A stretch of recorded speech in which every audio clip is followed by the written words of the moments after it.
9 minutes to the top of the hour. Weekend recaps. Starkville Man Church Conference and giving you stories from the road. So, you know, when you travel sometimes and you think, usually we'll go out and when Les Bradford, who kind of MCs these events and kind of make, you know, he's all in charge of the merch and the resources, and you deal with him, you know, with the store and helps run all the fine details of the conference. So, you know, you're going to go out and you're going to say, hey, you know, we got 12 states here, and who drove the furthest and traveled the furthest. And you think, if you're that listener of ours, I can't think of his name, from South Dakota. Yeah. You know, that calls. Remember the time he went to Oxford? Was it Oxford he went to? And he said it was his anniversary and he couldn't go. No, it was when I was in Nebraska. I do remember. Yeah, and his wife said, you should go anyway, and he got to go. So they were moving or something. Yeah, right. All at the same time. Well, he comes all the way to Starkville, Mississippi, so you think you're going to win that until Hawk shows up. Yeah, Hawk. And then Hawk from Fairbanks, Alaska. You can't touch that. He just takes South Dakota trip and just tells everybody to eat it. Yeah. Unless you're from the Antarctic, you're not going to beat him. You ain't going to beat Hawk. And so there's Hawk. I ain't seen Hawk since he brought us that salmon. That's awesome. Yeah, he man. was he was there. Came to see Greg and Hawk me Chop. and the gang out in the lobby, and it was good to see Hawk all the way from Fairbanks, Alaska. That's so cool. But if you're the South Dakota guy, you're like, well, you can't even have the furthest drive. I know. He thought he was a shoe-in. Yeah. Yeah. So nice guy too. We all don't like Speedy for some reason. Yeah, he's not a huge Speedy fan. No, I'm really? Just I made that up. So the conference, y'all just making that up. The conference itself, I don't know really what to say. I mean, it's like I've said before. These are the things that if you're not there, but there are some images I guess you can see I gave to Adler. All the speakers were great. You know, this is Andy Blanks on Friday night and Grant and outstanding. Scott Dawson. I really How was Big Granger? He was phenomenal. I'm talking about not just good, great. Yeah. I mean, he did. It was funny to watch on Friday night. I didn't realize some of the guys who had never heard Dawson speak, and they couldn't believe it. I think when you hear him as the guy that was a victim of the prank and all the stuff on the show, you start thinking maybe he's just this friend of the guys that they hack on, and then you finally hear that guy preach, and he can preach. Oh yeah. In this old theater, Bubba, these seats are like wood on the back, and they have cushions, so they fold up. Yeah. So they make noise when you stand up. Yeah. So Friday night, and what we do at these conferences, we tell the men, if you're ready to repent and follow Jesus, stand up. And Bubba, on Friday night, the first time we did a decision, the sound of those cushions slamming on that wood was so loud it sounded like thunder. So many men were standing up. Wow. It was beautiful to see. It was. And so that Friday night was a huge success. And of course, then there comes the who's going to Waffle House. The Friday night of a conference, you got to go and talk about the first night. You got to go to the Waffle House. Greg had told us, because First Baptist Starkville had already fed us. Yeah, I wasn't hungry. And Greg's like, I'm really not hungry. And I said, well, you can just go and hang out. I'm not really hungry either. Then all of a sudden you look and everybody's ordering all-star breakfast. And I'm eating a big stack of waffles. Boy, you know it. That place was You got to packed. do it. Sure. You got to do it. Well, did you get lost going there? Good gracious, It was Rick. packed. Well, it was packed. He made a couple of wrong left turns. No, it was packed because you know what you think about? All the other men are going to. Yeah. From all over. So, Rick, at any point before the conference, while he was on stage, after traveling, at any point did Granger utter the phrase 30 miles from Santa Fe? I walked up to him. He arrived on Saturday. Okay, he arrived on Saturday because he was the first session on Saturday. He walks up to me and I said, I have one message for you from Bubba. And I did that exact line. And he goes, I knew that would be Bubba. Bubba is going to go after my alter ego every time. I said, 100%. He loves it. I can't help it. I love it. Let me tell you something about this guy. And Scott Dawson said that too, because Dawson came back Saturday just to hear some of the sessions because I think he wanted to hear Granger. I don't know what God's call on Granger Smith's life is from this day forward. I know he walked away from his country music career, which I thought was incredible. This guy is as good a communicator of the Word of God as you're going to hear. Yeah, he was good. His testimony from what he went through speaks for itself if you've never read the book. And he did some of that, but his knowledge of Scripture already is impressive. You know what Scott Dawson said about him? He said he's going to be somebody's pastor. He said it wouldn't surprise me at all. He did a tremendous job. Yeah, he did. And then James Spann you gotta love James. spoke after Granger. Of course, there was the awkward. Did he look at Andrew the whole time he was talking? He seemed to keep his distance from Andrew. And, I was waiting on Andrew to get in a full sprint. Look, James Spann is as good a human being as you're ever going to meet. And Love James. he got out, and his was really an application and talking about to these men what it was like not to have his father in his life, and that attempt to forgive his father and all that. Just really an intense story if you've never heard it. And then he really resonated with those guys and really did a good job. He was so kind to be there and make the effort to be there and just did such a good job. And so it was, some of the things I know I sent you. Have you got the picture, Adler, of like things that we're finding out now we didn't even know about, like the guy who's outside? We took breaks where they go to the bathroom and they could rest, because it's hard to sit through multiple speakers. Go out and vape. And go out and vape. And people were capturing stuff that was going on that we weren't even aware of. And like there's an image of this man praying with a man outside, and they've got their hands up in the air, and the guy's weeping. I think it was the last picture I sent you by text.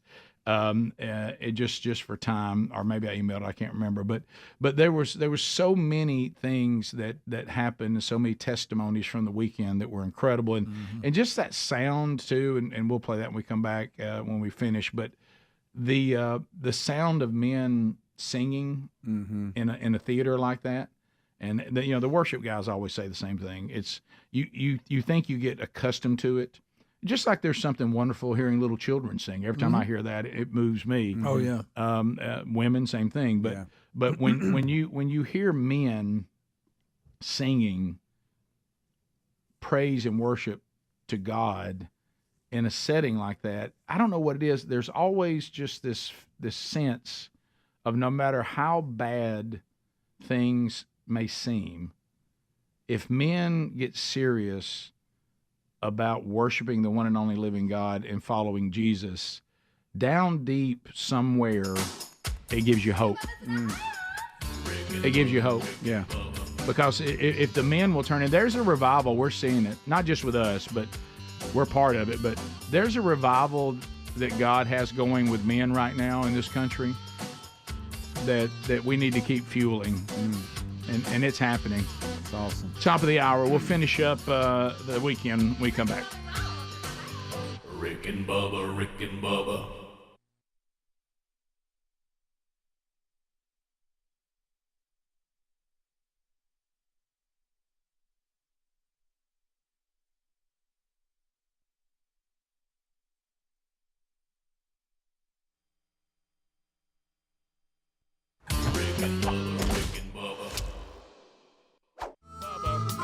We know we got to get to April 30th, and then we'll see what happens after that.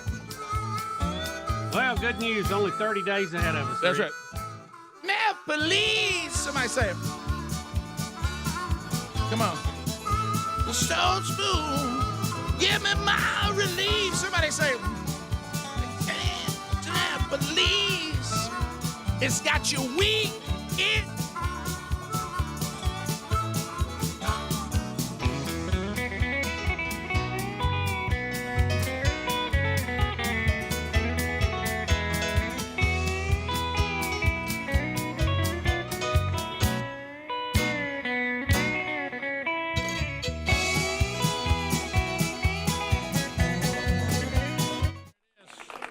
$30 days in the hole, boys.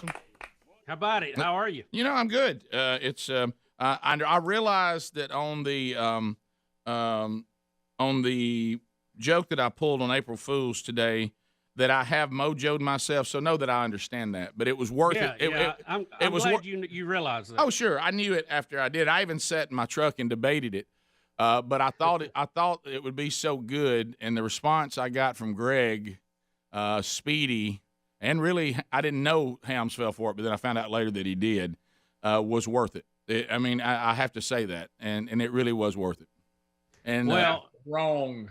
It wouldn't take much to push everybody over the edge right now anyway. So I calculated all that. How about 30 more days? How about that? Guys, I'm telling you, and honestly, that may not be the end of it. Right. I mean, I don't want to get negative on everybody because everybody will start, you know, crying about it. Yeah, sure. Nobody wants Nelly negative. For 30 more days, y'all have to toughen up. I'm gonna be honest with you. Y'all got to get over it. Yeah, it's because you have to talk about the reality and the updates and all of that. But I mean, it's one of those things. You got to the point where there's nothing you can do about it other than just do what you're doing and you hope and you pray but you gotta live life. You got to do something. But boy, I'm telling you what, it is. People were talking about there's so many things with this pandemic. There's the obvious, and that's the big one. That's the virus and people's lives on the line and being dreadfully sick and dying, some of them. And that's the most important thing. Then you go to phase 2, which is, in my opinion, equally as important, and that is that life as we know it has to recover. I'm not talking about getting back to the normal things of that don't matter. I'm talking about livelihood, economy, being able to pay your bills, having a job, there being businesses. The economy is as important. It really is, because that also leads to a different kind of death and then some literal deaths, okay?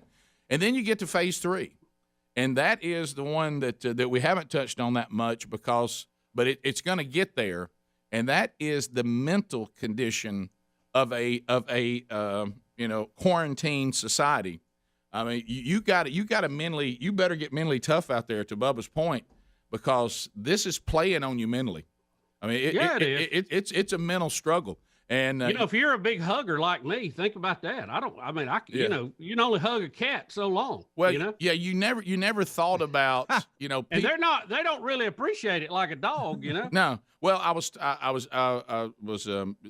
listening to a friend of ours talking about this. I mean, Americans especially, and it's according to whether you're old school and you have an old calendar or you're modern day and you got your electronic calendar. On the electronic calendar, that thing shows up every day and says, "Here's your day." Oh, yeah. And everybody's talking about it. Every day it pops up and says no events. You got no meetings. You got nothing today.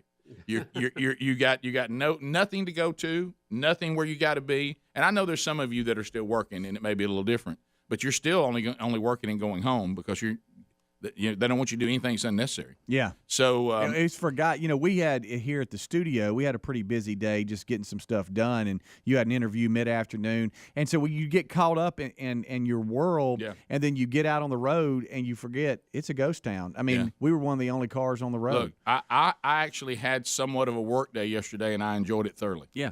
I mean, beyond the show, I actually had a number of things I needed to talk to people about and Zoom and discuss and, did an interview, but also had, because of all the cancellations we had, and we'll talk about that a little bit today, we had a ton of stuff we had to do yesterday for the manchurch.com, moving around, events that have been canceled and rearranging the curriculum. And even at our local church, we've got one of our men's services coming up, this month. That's obviously been canceled, but now because of technology, we're going to do a virtual service. And then you got to plan that. You got to talk to the guy that's coming to speak, and can he record something for you, and how long does it need to be, and how are we going to do this and do that? And I guess we'll plug into people to virtual Bible studies at the end of it. There's just a lot to rearrange, but I enjoyed having all that to do. It actually I think helped me out mentally. Yeah. So we'll come back. 16 minutes past the hour. We'll update you on what's going on today. We do have Assistant Secretary for Health checking in with us here today, Brett Jawah. Jawah, yes. Jawah? Yes, Dr. Jawah. Dr. Brett P. Jawah. Admiral. And you saw him all over.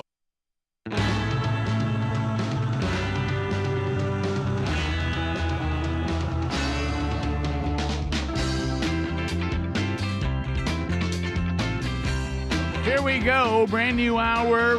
Weekend recaps have been underway. Speedy, the real Greg Burgess. Adler is here. Helmsy is out. And welcome back for a brand new hour. There's Bill Bubba Bussey. Rick, glad to be here, and thank all of you for joining us. It's the little party we call Rick and Bubba. Rick and Bubba. Weekend recaps. We're finishing up Starkville. So I found that shot that I was looking for and sent that to Adler.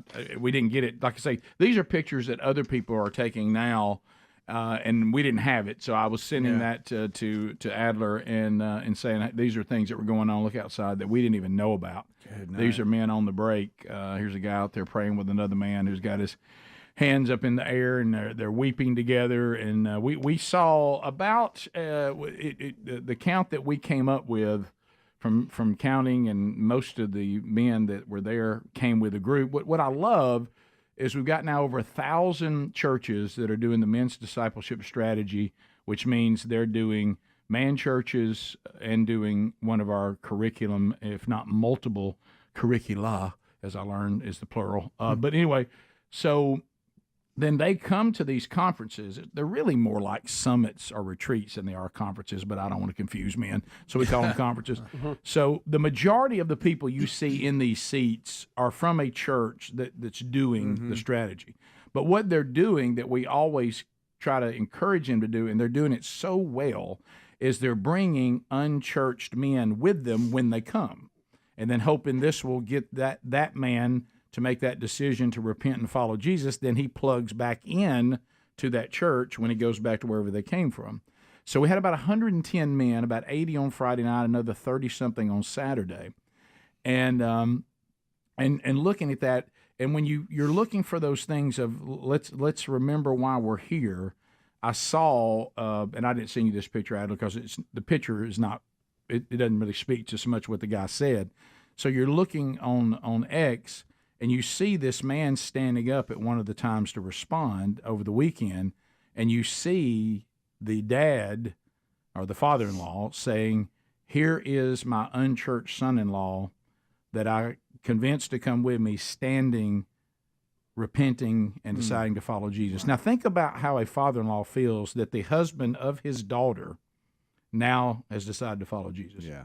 And that's one of those whys you're just looking at. So anyway, so we had all kinds of stuff like that. But if you want to hear the men singing, I was standing in the crowd. Of course, I didn't go around the building to my seat. I just walked off the stage and went around and hugged and prayed with the guy in the wheelchair again. I thought the kiss on his head that time was too much, but I was trying to do something different. But anyway, so here is one of those moments where you can kind of hear the men singing. Till I see Jesus. My cross I'll carry till I see Jesus. My cross I'll carry till I see Jesus. No turning back. No turning back. So there you go. Wow. That was just inside the theater. And that's one of those things we say, look, God's will is not something we have to do. It's something we get to do. What a thrill. Yeah. What an incredible weekend. So we ended it up, and, we go through all this. So, of course, I just talked to the guys, and I said, all right, if we're here, we got to hit Little Dewey's on the way home. Got to. Little Dewey's. Well, you had already mouthed off about it on the show, which is a big Rick and Bubba no-no. Sorry about that. We had already planned it, and James Spann is up there talking to 1,000 men. While you're in town, you got to hit Little Dewey's. Oh, and I just looked at the guys, and I said, you can't even have Little Dewey's. And so we went to Big Dewey.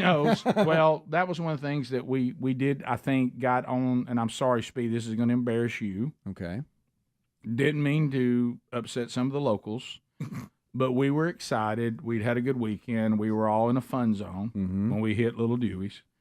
And can imagine you parking there. It was not easy. Get on down the road a little bit. It was not easy. There we are at Little Dewey's. We kept saying things when we realized there weren't many tables and it was crowded. Do they have a medium Dewey's?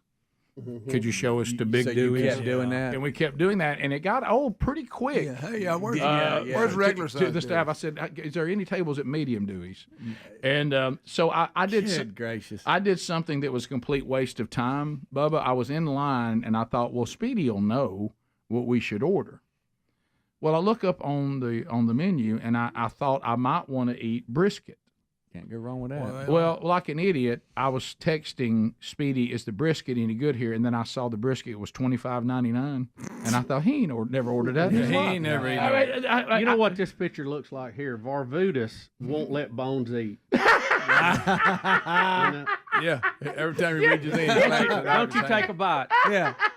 Bones are suffering because of it. Right. Look at him. I felt like I'd let you down though, Rick, because I didn't see that text. Well, once I saw $25.99, I thought there's no Speed's need. never eat it. Well, like, they did the brisket compared to the other meat options was a big What did difference. you get? I got pulled pork with bacon on it. What'd you get? Pulled pork with bacon on Uh-huh. What sides? it. Fries. Oh. Of course, they were waffle Well, fries. simple, I'm ate not like big a on Yeah, that. Greg ordered something, then complained that he'd ordered it. Well, I didn't realize they had waffle fries, but that's fine. Well, why did you just order fries? You I didn't can order eat waffle Yeah, fries. right. They're just not my favorite. Did you work fry. through it? Oh yeah. I mean, it's not that I won't eat them, but they're not my favorite fry. Mm-hmm. I saw Would have probably went onion ring. I saw the 2 meat combo, so I said, well, if I want to try the chicken and the pork, hey, It's a home run right there, my friend. Sure it is. Hey, the sides are so good too. Oh, they're so good. Question: Andy Blank. Poor Andy. Any secondhand embarrassing moments? Worried about him this past weekend. Yeah. That he experienced. Scuff up anybody? Yes, the one that I saw him, Andy Blanks just stayed out of violence. That He was didn't tackle that that. was solely Varbudas. yeah. Well, I told him about that, so he didn't want to be in the room when James got there. Yeah. But the worst one I saw on the weekend, no offense, but we were dealing with the Mississippi State University crew throughout the whole year we've been planning this, which gets into my Rainsville story here in a minute. But so there was a ticket person that we dealt with the entire time named Julia. Okay. I'm not involved in that. I mean, they'll copy me on some of the emails, but that's Les and Andy. They're dealing with all that. Okay. Iron Hill Press, and that's who publishes. Can't imagine how many emails. Well, so many. And my life consists of, is it necessary for me to be on this call? And they always conclude no. Yeah. Okay, because you're not going to pay attention anyway. So you're not going to listen. You're not going to write anything down. Yeah. So anyway, there was a person who was there helping, who is a man that his testimony is that this strategy has led to his redemption and him growing spiritually. He wanted to be there to help if we needed volunteers. And he brought his wife because he wanted his wife to see what all was going on, because she's been thankful for the change God's made in his life and all that. Well, her name is similar to Les, but it's not the same. Close. Got it. It's close, okay? So Andy was standing there, and, of course, I enjoyed every second of it. And now this person that's only been on calls and emails gets this woman introduced to her, and she thinks it's who she's been dealing with from the man church team. Now, you would have thought the fact that it was a female might have been maybe an indicator. Yeah, but if she hasn't seen him, that she doesn't know. So, so when this woman begins to get excited about meeting this person she's been talking with for a year, but it's not the right person. Oh no! And I just watched Andy just walked off. He just left. and stand there with it. And all I heard him whispering was core temperature rising. and I said, why don't you just simply correct this? I can't. I said, how long is this going to go on? And I don't think it was ever corrected. It went on the whole week. I don't think it was ever corrected. Core temperature, right? And then he told you, Greg, in the green room, didn't he, that he's discovered, that's the green room there, that he's discovered that people singing at funerals. Yeah, that is he a didn't know trigger that for it. bothered him, but it is.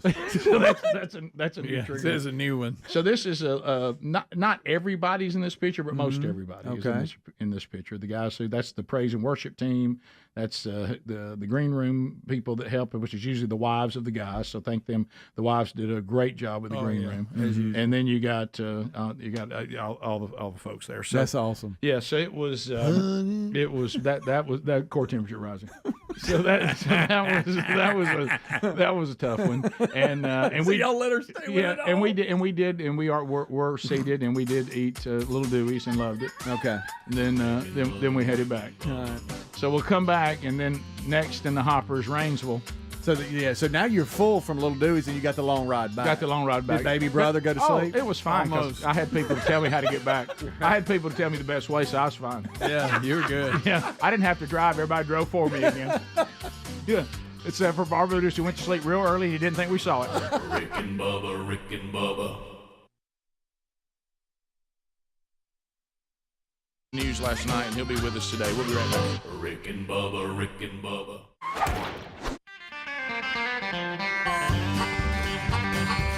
22 minutes past the hour. The Rick and Bubba Show.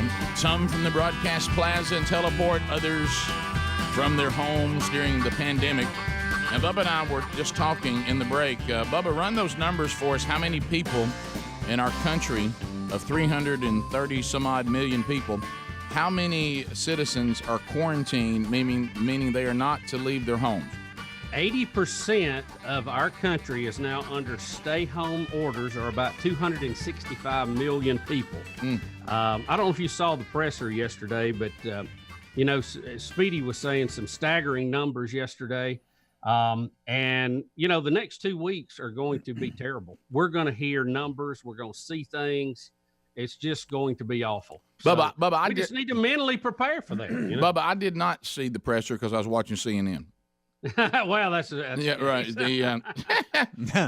Now we're skipping the president talking, and we won't start the updates till the president's done talking. Yeah, they're getting a little bit of blowback. I don't know. Were they children? Are they children? They didn't join the presser until Trump had read his prepared statements and then handed it over to the doctors, and then that's when they joined. So I guess Don Lemon got his way. Well, I go back to this again with Donnie Lemon and all the rest of them there at CNN. I'm going to try to see, like as Bubba has said over the last few weeks, and I agree, somebody's got to go talk to the children at CNN and MSNBC and say, what I've brought today is big boy underwear and big girl underwear, okay? And I've brought this for everybody to put on. We are in this business, if I was speaking to these news sources, to try to have the largest ratings and the largest viewing audience that we can possibly have, so that then the people who want to spend money with us will then get response from our gigantic audience. And let's just cover the news that the gigantic audience wants to be updated on, see, and hear. Just as they're doing all this, I hold in my hand Fox News Channel ratings for the first quarter of 2020 are the highest in network history. Well, Rick, you know what? CNN and MSNBC to me reminds me of some guy standing in the corner punching himself in the face. And you wonder why he's doing it. And you may even suggest to him, hey, pal, you're punching yourself in the face. Doesn't that hurt? Now, and they go, yeah, it does, but they keep doing it. How would you start off, hey, pal? Was that the I one? Go, hey, pal, I've noticed you wearing yourself out over there. Are you all right? I mean, what's the deal? I mean, look, they have done this since the very beginning. Right. They covered the Russian collusion story ad nauseum. Yep. They pushed impeachment till we were all sick of it. Now, Trump is just lying to us. He's this, he's that. It's just tiring, I guess, to hear it. I'm done with CNN punching themselves in the face. If they want to do it, go out in the yard and do it so I don't have to look at it. Right. It seems like they would learn. It seems like they would at least strive to be somewhat neutral. Yeah. But the only reason they have any ratings at all is because people are tuning over there to see what the clowns are doing. I mean, it's we like to do that after news things just to see how bad they're going to try to portray it. Yeah. And again, I don't get it. They have this. I mean, you got Cuomo now with the coronavirus. Yeah. I don't know. It's just you just want to scream, because when it first started, when Ted Turner had it, and Rick, you remember this, we dealt with it in radio a lot.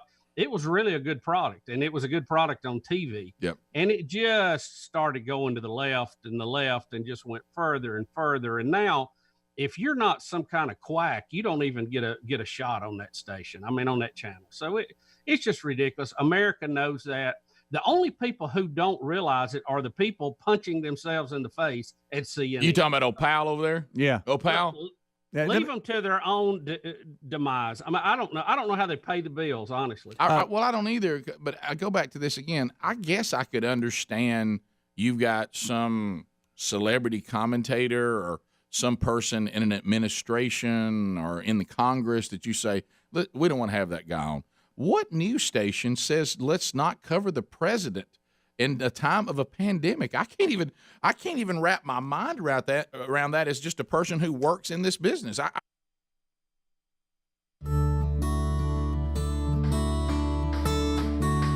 right, so 21 minutes past the hour. Starkville wrapped it up. I overcame my fear of Airbnbs. Thanks to Ben and Laura Bourne. Wonderful home. Even Greg and young Broderick rooming in the room that had 2 day beds. Yeah, never slept in a day bed. Y'all handle that fine. I was going to do that, but then my son said he'd rather room with Uncle Greg, and I said okay. Yeah. So that worked out great and very comfortable. So I overcame that. It was perfectly fine. Thank you all so much for that. And so we wrapped up. Thanks to everybody that volunteered and helped. Thank you, men that came from literally all over the country. And we saw powerful things. And that's the last conference of the year. Now, there's hundreds of man churches going on everywhere, the one service with one speakers from our team. But our conferences are done for the year. We are planning on right now, Lord willing, doing 3 conferences next year. We know we've already secured Panama City, Florida. We will go back to Birmingham, but at a different venue. And then the third one we'll announce when I'll get you those dates and everything when we have all that solidified. So you can plan on being with us, Lord willing, in 2025.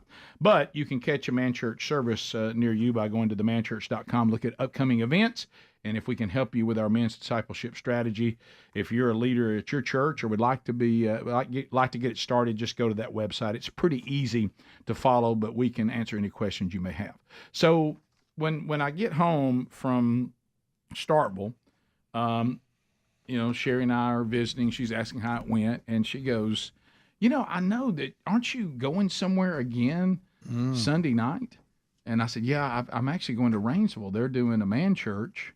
And I'm the speaker, and she goes, "Well, I just find that odd that you had that on the Sunday night after knowing you were going to be gone doing a conference on the front end of the weekend." I said, "Yeah, I know. I said I've got a nice break after that. Don't do anything to mid-April, but I don't know. I don't know how that happened." So we're sitting there, and we go to church, and next day, and we're having lunch, and I shouldn't have done this. I should not have done this. But my mind just started going, this doesn't sound right. I don't know why I would do that. And so we're sitting there. Guessing yourself? Yeah, and I looked at Sherry and I said this, and she just goes, I said, I'm not trying to cause you to panic. I'm really not. But this looks like, knowing the conference was the 8th and 9th, normally if I do something like this, it's because I know you're not home. Are you supposed to be speaking somewhere? And she was like, don't do this. Don't do this. I said, it just feels that way. I don't know why I would have done this. And I said, normally if I do something like this, it's because, well, Sherry's not going to be home anyway. I can do that date. And she goes, oh, no, don't do this. I said, I'm just telling you, are you supposed to be somewhere? So she just now she says, now I can't enjoy lunch. And I'm like, well, I'm not saying you are. I've looked at my calendar. I know you don't know. Don't do this. So, buddy, we get home and we comb the camera. We start combing that calendar, and she's like, "No, I don't have anything." And don't you think people will be emailing me? And I'm like, "Well, I would hope so, but." Plant that seed. Right? Yeah. So she goes, "Thanks for taking what was supposed to be a easy afternoon." We're under lunch. Well, I did find out. Didn't finish it. I did find out what happened. So I get to Rainsville, and like we said earlier, Bubba, Rainsville for the Rick and Bubba show, baby. I mean, that's the beginning. I mean, Heartland. I didn't meet anybody there that had been listening for less than 25 years. Yeah. That's great. I mean, it was wonderful place. Wonderful place, beautiful ride, wonderful people. Nazareth Baptist Church. They had a great what is it called when you use a facility, multi-use facility there. Yeah, I see the basketball go. Yep. So they had delicious dinner set up. The men were all at tables. So I'm sitting there, and this young man comes over to me, Greg. Oh, yeah. And he says, "You may not know me, but my name is Will Hamby." And I said, "What? The great Will Hamby?" That's right. I said, "I know Will Hamby." And he goes, "You really?" I said, "Yeah, you're friends with Greg's kids." Yeah. And he said, "Yeah, I'm Pleasant Valley." That's right. Now notice Will's rocking him a mustache. Look at Will with his mustache. Look at that. Yeah, and I said, nice I said, like, you were like a little bitty kid. Oh, kindergarten. He said kindergarten. He said, I was Chandler's first boyfriend. Oh, yeah. And kindergarten. And kindergarten. And I started laughing, and he goes, Greg's wife, Lisa. I said, you talking about Lily? He said, yeah. She once had to pull a car over because I was choking on a tater tot. That's right. They'd been somewhere. and Will was in there with him, and he got choking on the tabletop. I didn't think you were going to say that. And you don't know how many pictures I have of Chandler and Will when they were in kindergarten on all the field trips they'd be together posing. Yeah, oh yeah. And there he stands, grown man. So anyway, I said he did. He choked on the tabletop. Of course, how long Lisa had to. I guess she Heimlicked him. How long do you think it took me to go? I said, have you seen the menu? He goes, I hope it's not tater tots. No, but that's your nickname. So anyway, that was it. And I sent that text to Greg and Lisa and Chandler, and they all. But I do remember him. I remember that name. Yeah. And normally I can't come up with that. And he goes, his dad, you Darren, probably don't know me. I said, no, yeah, I know his parents. Yeah, Leanne. Yeah. Yeah. It's so anyway, good people. So then becomes the mystery of why am I here? You know, I mean, I'm talking when. A room full. No, I know. When did I book this? You know, when did it happen? And how did it happen? Yeah, how did it happen? So Sherry keeps texting me over and over again. Still checking my email. Thank you. Still checking my calendar. You should have come back with, hey, you're supposed to be here with me. That's the problem. Yeah, they said, where's Sherry? Sherry, this is a marriage event. And the women are in another room waiting on you. But anyway, so what happened was I got talking to Casey Fowler, who put it all together. And he said, no. He said, what happened is you must have committed to the conference because maybe that's the only weekend y'all could get for the theater, and you just went with it because he goes, I literally booked you 2 years ago. That's what it was. I said, wow, 2 years ago. He goes, I've been waiting on this for 2 years. Wow. And I said, okay. So what it was, you were first. And then when we were looking for the different dates about a year and a half ago, I must have said, well, I've got some on Sunday night, but I can do the conference on the front end and then just do that on Sunday night for whatever. But he did a great job. Everybody involved, as you see, it was sold out, and they had all the men there, and they're doing the strategy too, and had it set up. He's been leading guys through some of our materials, so it was a very powerful night. Again, you know, we saw about another 20, 25 men that made their decision to repent and follow Jesus, and had a lot of great. The praise and worship team, man, they were really, really good too. Because you know, you never know when you're out in Rainsville. You don't know. Yeah. And but they were phenomenal. Now because we've been, like we said on the air many times, we've been so far out in the country that the Presbyterians were handling snakes, and sometimes there's a lot of passion. Yeah. But you do find yourself going, bless them, Lord. Oh yeah, but not this one. Oh, no. I saw those speakers too, so that's some good speakers for that room. I told the sound guy, so I'm very impressed with you because these kind of rooms seem like it's hard to mix sound around. And he had it sounding phenomenal. That's good. Yeah, it'll bounce in there. So thanks to all the men and all the kind words about the show and all your years of being part of what we're doing.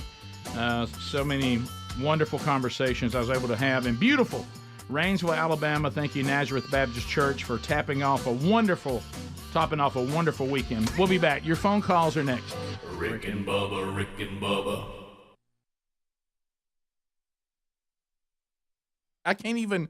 I mean, do you think any of us, if Hillary Clinton had won and Hillary was going to give an update on the pandemic, we wouldn't pot it up and say, hey, let's join this in progress? Well, you know, we've always said, and we teach our kids this too, your actions really tell us who you are, you know, and how your behavior, and they can't help how they hate Trump so much.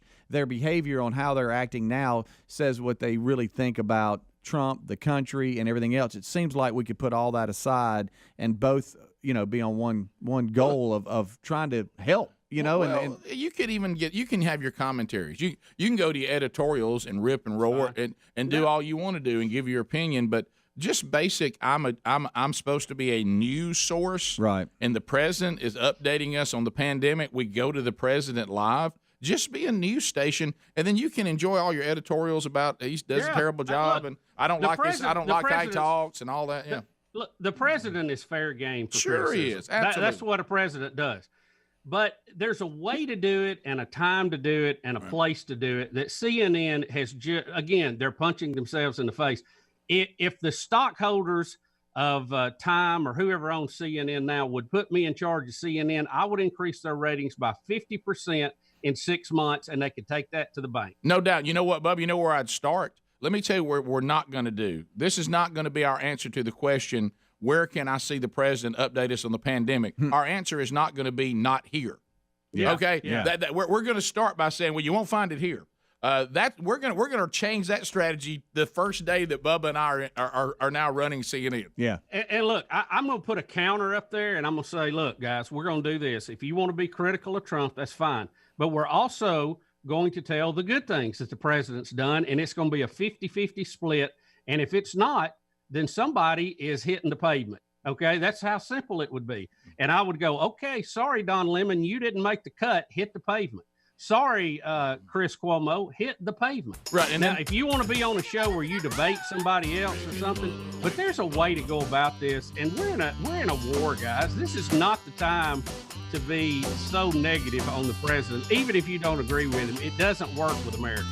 we'll be back bottom of the hour. 866-WE-BE-BIG is our number.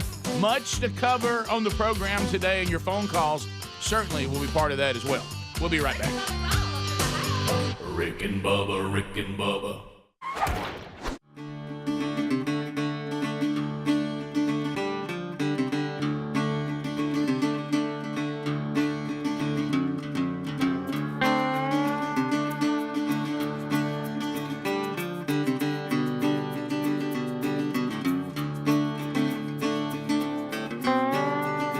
We're back 10 minutes to the top of the hour, the Rick and Bubba Show. If you want to join us, you can. We may or may not, now that I get to phone calls this segment, we can always push those to the next, but a couple things to discuss. And so I guess most of you knew, and look, it was just lighthearted, and I'll read an email here that I think that we will laugh about, because you talk about somebody that doesn't know what it's like to be in this group. But it's April 1st, and that dawned on me on the ride in today, which is April Fool's Day. And so we've been talking about Patient Zero for a long time. And so it really didn't hit me till I was already at work. And so I was actually in the parking deck while I was doing it. And so I sent out a text to the guys with it being April Fool's Day. And so I said this. I said, guys, it looks like it's happened. Starting to feel strange yesterday about 2 o'clock. I've gone downhill overnight. Just checked my fever. It's 101.3, which I thought that was a nice detail. 101.3. It certainly was. Yeah, and I said, so sorry. I got a text in to Dr. Farley, which is our doctor. Press on, hey, patient zero. And I thought we would probably say, hey, patient zero at the end and all that. So I know that it got Greg, right, Greg? It got you for sure? It got me. Helms read it, and he read it in an alarming voice. Right. And you know me, I never know what date it is, so it never dawned on me what today's date was. Right. And I don't know why I believed it, but I did. One, because you usually don't participate in April Fool's Day. I don't. I'm actually that shows you how bored I am right now. Mm-hmm. I mean, I normally don't. I don't even like April Fool's Day. I don't even fool with it. Speedy's look on his face, because I mean, of course, if it's true, we're all been exposed to you, but Speedy was actually in there with you yesterday, and that look on his face was priceless. Yeah. What I was gonna go is then phase 2, but then I felt like I need to bail out because the reaction, it goes back to Bubba when you witnessed Speedy and the cell phone incident. The reaction started being so severe. I said I can't go to phase 2, and of course. 35 minutes now past the hour. Rick and Bubba's show. We're back. Okay, so kind of like me suggesting to my wife that maybe she was speaking somewhere that she'd forgotten about, and that's kind of makes your day different. I'm about to make somebody's day different. When's the last time you checked your home's title? Are you sure that your name is still on it? I sure hope so. I mean, I hope that's the case. But it's a new, very popular crime right now, and these idiots. We just saw it. If you haven't seen it, a Florida woman discovered that scammers forged her signature, created a fake deed to her home, took her property. Look, you can find out today for free, so don't put it off. Once you go to HomeTitleLock.com and you want to use our promo code, Bubba, it's a free code, HomeTitleLock.com, the code's Bubba. Find out if you're still the person on your home's title. You'll get a comprehensive scan of your home's title for free, plus they'll give you 30 days of protection, so you can kind of try that out too. There's a link at rickandbubba.com that also sets you up. So homeowners insurance is not going to help you with this. Common identity theft programs, they don't help you either. Thieves take out loans on your home. They drain your equity. Then they're out, and they leave you with the problem. So find out right now. Make sure your name is on your title by going to HomeTitleLock.com. Use the code Bubba. All right, so other things to cover. Bubba, we always love when you see people win these almost impossible feats. And we have These one. are great promotions. Yeah, because and this is the famous, and we've already seen one winner on this at another game, didn't we? Where you sink a hole in one for the length of a basketball court. Is that right? Yeah. And had that happen again Saturday at Auburn before the Auburn-Georgia game, and guy won a new car. Did you really? Okay. All right. So we have that right now because so many times you're at one of these games, or if they show it at halftime, sometimes they don't on TV. But if you're at the game, nobody thinks somebody's going to win, and then somebody does. So we got Nat sound with this. Yeah, okay. I got it potted up. I guess. So here he is. He's putting with like a putter, and there he goes. He hit it hard too. Boy, he did. Oh, that might go. That's got the line. That's got the line.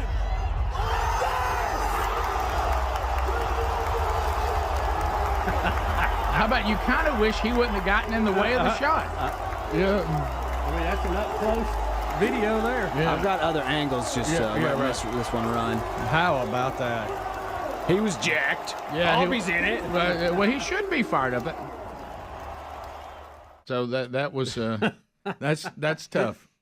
That's a tough shot, and he did. And he hit it hard. I mean, if it hadn't gone through the hole, it would have hit somebody. Yeah. That'd have hurt. Yeah, well, and you heard everybody hollering. The key was he was on the line and it didn't vary. I mean, it stayed the whole time. Well, hitting it hard like that takes out any left or right. You just I'm nailing it. And this just happened at an Auburn game. Was it last season? Yeah. With the dude with the net on his head. Y'all remember this guy? I do remember that. What did he win? He won a car too. Yeah, he did. Oh wow. This Auburn dealership is like, hey, what's going on? I'm kind of shocked they got him to sign up again. I bet it's not the same dealership. I don't know. So yeah, that. And when we say a hole in one, it's not you're going through a hole in a wall. In a wall, they're not dropping in a cup on the other end of the court. Yeah, so sorry, I got this buried here in my links. That's not easy. No, it's not. And here's the just a shot of the whole thing right here. Okay, all right, here we go. All right. Oh, look, there's friend Riley Mark standing right up front. Look at him. From one court line to the other. Coaching, Janie, coaching. Come on. Y'all, that is a long putt. Look at that. Guys. Yeah, that's good.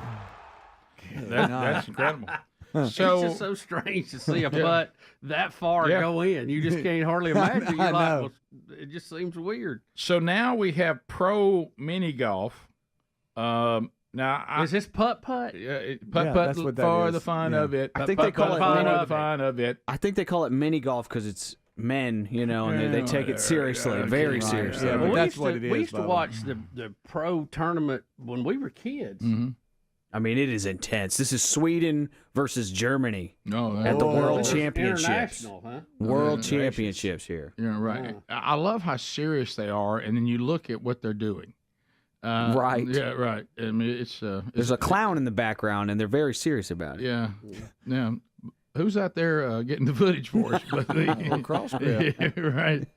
Oh wow! So gracious. Nailed it. Do they ever nailed it? Is this like the ones we used to see? Because if you ever missed a shot, you very seldom won. I mean, you had to hit a hole in one every hole to win. Yes. Yeah. Greg was kind of comparing it to when you were playing professional billiards. If you don't run the table, you usually lose. Yeah. Look at the swing they take, Speedy. They're almost like they're doing a full golf swing, but they don't hit it hard like that one. He had quite a follow-through, didn't he? Mm-hmm. It is funny to watch somebody doing something like they've won a playoff game in the NFL and they just sunk a hole in one on putt-putt. That was like me on vacation when I beat the boys. Yeah, it's a great feeling. Take that, son. Wow, Sweden's good. Sweden is very good at mini golf. Sweden is good. All right, so video 15, we have a cheerleader that takes out a player in the Oregon 6A state playoffs in basketball. And they're saying the cheerleader hurt the player so bad that he did not get to play in the next game. That's what I understand. And she gets him good, y'all. It's I guess the beginning of the game. cheerleaders are in a line, and the players are coming in between the line, and the girls are doing like back handspring flips and boom! Oh, wow! Oh, she kicks him right in the face. She cut all. I mean, like you couldn't have done it on purpose. I think he's laying there. I think he's knocked out.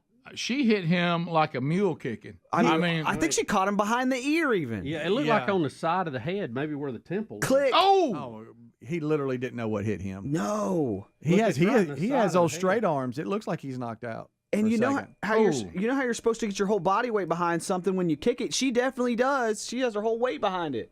Yeah, and she's not like big. I'm not calling her big. No.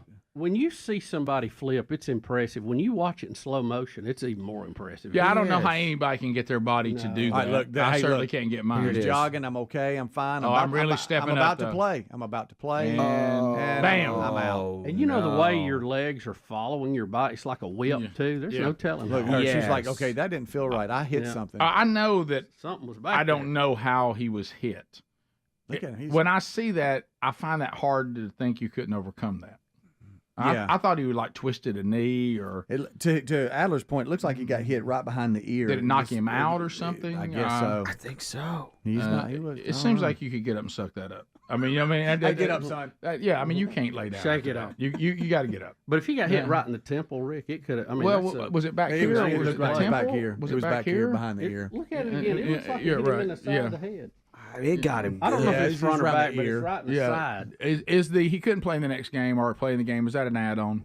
Well, I was just reading this Couldn't story. we just leave it at hey, it hurt? Oh, wow. Got her right in the temple. Temple? Or behind the ear? It looked like to me it was the point of the toe somewhere around the ear. You got 2 feet. It could have killed him. You got 2 feet. Could have killed him? It could have killed him. All right. Well, I guess it could. Pointed toes look like. It looked like it's the left. Jaw, maybe. Now, it could have broke his jaw. Let's see here. I need the assessment of the injury. He missed a game. Yeah, he missed a game after getting kicked in the head. Head?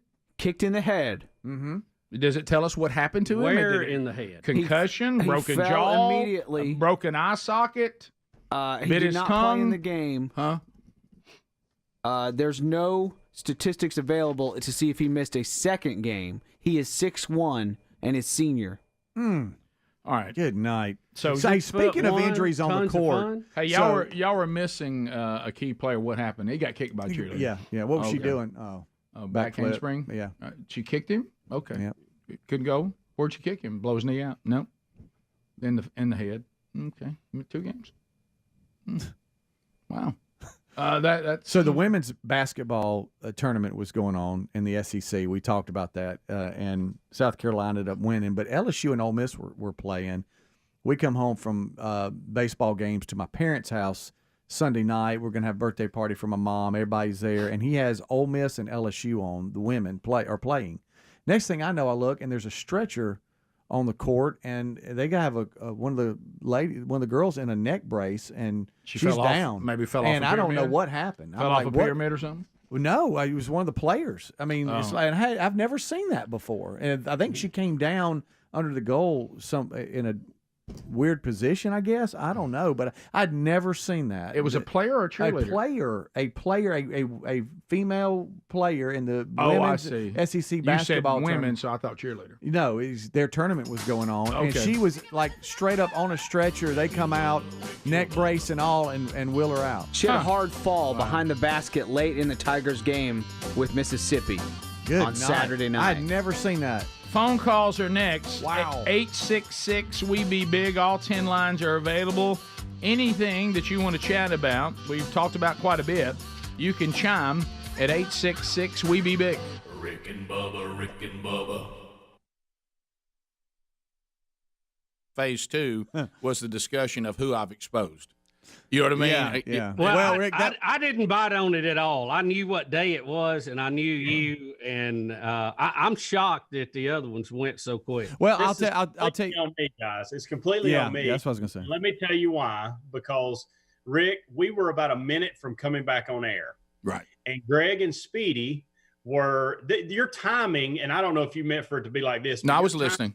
Yeah, I was listening. There was about a minute before we were coming back from break, and Greg and Speedy were in a serious conversation about something, and I saw the text, and I thought, there's no way they need to read this on air. I need to interrupt what they're talking about and let them see this. And I had just got through going through Twitter and seeing several people that I respect saying, if you do an April Fool's joke today, blah, blah, blah, you're just all this. And so I'm thinking, that never even occurred to me. Right. And I banked on that as well. I thought y'all would. Bubba knew better because he's known me. Only person knows me longer is Greg, and I don't understand Greg's reaction at all. But the time I would jump in is when people said nobody should do this now. Well, that even makes it more believable.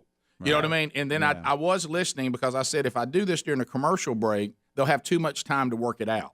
I need to drop it while they're talking on the air so that one of them will look down and see it, and then there's a better chance it'll work. And so my phase two, I didn't go into phase two, and I backed off. Don't worry about that. The three of us were already in phase two. Yeah, I knew Greg would be because something's happened to Greg since Joe Diffie. Right. So I knew. Well, we had already all been exposed, according to the three of us. Right. Well, we were all just we had it. Now what are we going to do? We got to be self-quarantined. We were already there, and then Adler texted April Fool's question mark. Right, and Adler, is he here if I need him? Yeah, he's on hold. Adler, are you here if I need you? Oh, I'm on hold if you need me. Yeah, so you seem to be the first one to publicly in the text try to calm them. I don't know if Bubba was waiting to see, maybe in a sick side of Bubba, he was enjoying what was happening to the Good Time Gang, and so he just stayed silent. I was going to see how far you would carry it before I would pile in and go, don't worry, Rick, I got it. Adler, did you feel like you had to save the day? Well, see, I put April Fool's question mark or ... because I truthfully didn't know, and I was about to feel really bad if you actually had coronavirus and I thought it was an April Fool's joke. Right. And so you were kind of in between. You were just trying to say, I'm going to try this, and maybe hopefully this is it. I did buy it. I will say that I did buy it, and then I was like, well, maybe there is this April Fool's thing going on. I better ask. It's a good catch. Yeah. I do need It's really unfair to say that Greg and Speed, unless they want to be really honest about this, it's really unfair to say that they bought it because I sold it to them really well. But remember, that's an indirect buy because what I try to do is get any one of you to scare the rest of them. And it worked. Yeah, it worked. It worked. I will say this. Also, it was kind of validating my concerns, and I would have been able to yell right again. I thought about that as well. So I kind of almost wanted it to be true so I could be right again. Right. A little bit of that. A little bit of that. But did you also see? You wanted to take a bow, didn't you? Yeah. Hey, Greg, don't mean to be Debbie Downer here, but you got plenty of time to still be right, my friend. Yeah. You know what I mean? I don't want to. Yeah. This particular deal was just a fun day, but we're not out of the woods yet on absolutely correct. Yeah. So for some reason, I feel like it's been reloaded because the studio was sterilized yesterday. Yeah. So I feel like it's really, really clean in here. Yeah. But except if that guy has it. Right. But anyway. Yeah, that's the only thing. Yeah. So and no telling where he's been. Right. But and you know what he does for a living? Clean places that don't want to have COVID. That needs cleaning. Right. So COVID cleaner. Yeah, that's right. Yeah, he was gloved up, so hopefully that. Yeah. Oh, I'm sure that'll do it. So anyway, but anyway, so have we accepted yet that this is airborne? I mean, I don't need scientists. Bubba, don't do that. Don't do that. Bubba, you're home alone. Thanks. But I want to read to you a guy who does not know our group. Because first of all, this was only said on the air after we all knew it was a joke. Yeah. Okay. Yeah, we didn't. And that's important. And that's important. That was my only concern that y'all would start to say on the air. And I was like, let them process it, and then I'm gonna let them off the hook. But I had one. I even went as far, and this is how bad I am, because we were sitting around talking about this about April and how long it is. I went as far as not participating in group text last night. So y'all could even look at that and go, you know what? We didn't hear from him last night at all. I said that. He said when we were discussing, he goes, guys, I haven't heard from him since like 2:00. This may be real. Yeah, and I got to tell you this. I did that on purpose. Do you know what went through my mind? That got me too. Do you know what went through my mind? We're back 10 minutes to the top phone calls now at 866 We Be Big. The real Greg Burgess on the phones. Lines are available for you. You can comment on anything you've already heard. Bring up a topic maybe that you want to talk about. Questions, comments, information, all coming in now at 866 We Be Big. And if you dial, you should get in because we are 10 lines strong here at the Big Boy Studio. Jeff is out of Tennessee. Jeff will get us started. There's room for you if you want to join us, and Greg's standing by to take your calls. Jeff, welcome to Rick and Bubba. How are you today? I'm all right, sir. How are you? Fantastic. Got a tip on Bubba keeping his house safe during the upcoming tornado season. Okay. A little tip to Bubba. Go right ahead. Set you up a decoy trailer park about 3 miles down the road. Draw it away. Huh? By the way, we got a quick update on that player that was hurt, Rick. I don't know if you saw this or not. That when he was hit in the head, his eyes are crossed, and they're asking the cheerleader to kick him again to straighten it out. All right. I don't know. Oh, that's good. That's a dandy. That's right from there. email. That's a good one. That's a good one. That is a good one. You got to give props. 866 We Be Big is our number. To Ashton out of Sweet Home, Alabama. Ashton, welcome to Rick and Bubba. How are you today? Good. How y'all gentlemen doing this morning? Fired up, draw back like a flip.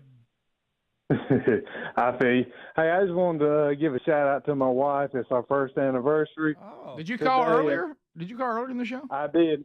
I didn't make it. Different one. A different one?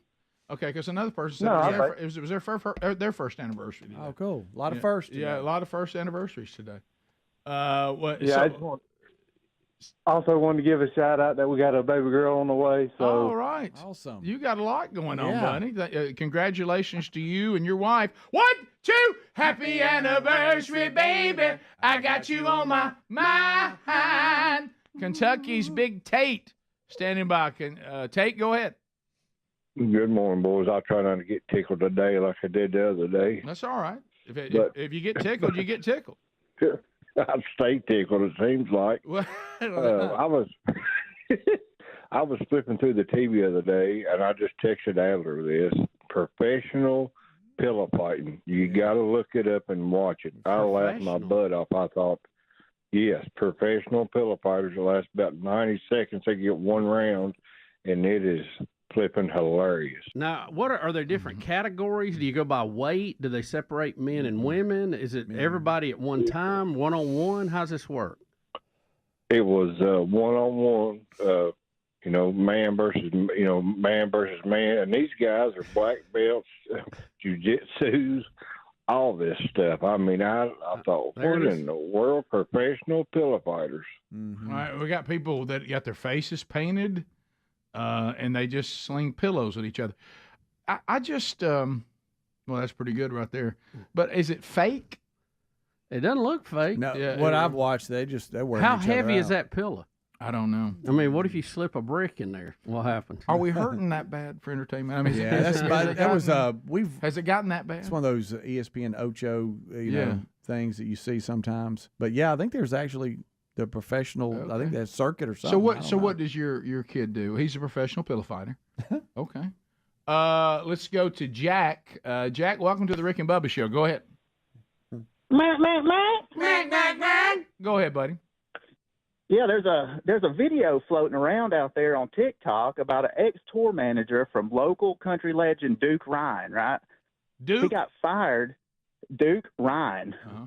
He got fired from his job because he didn't get Duke Ryan organic vegetables, right? And then Luke Bryan thought he was talking about him and commented on his TikTok, and there's like this huge thing going on TikTok about Luke Bryan wanting to fight this guy. So you got to check it out. So it was about Duke Bryan, but he thought it was Luke Bryan. So it was Duke Ryan. Duke Ryan, yeah. Instead of Luke Bryan. And Luke Bryan thought Duke Ryan was Luke Bryan? He was talking about him. Yeah. Yes. And Luke Bryan commented on his TikTok saying, "Hey, I'll fight you and we'll stream it on TikTok." And now it's just like a whole series, and it's freaking hilarious. With pillows? Just trying to tie it all together.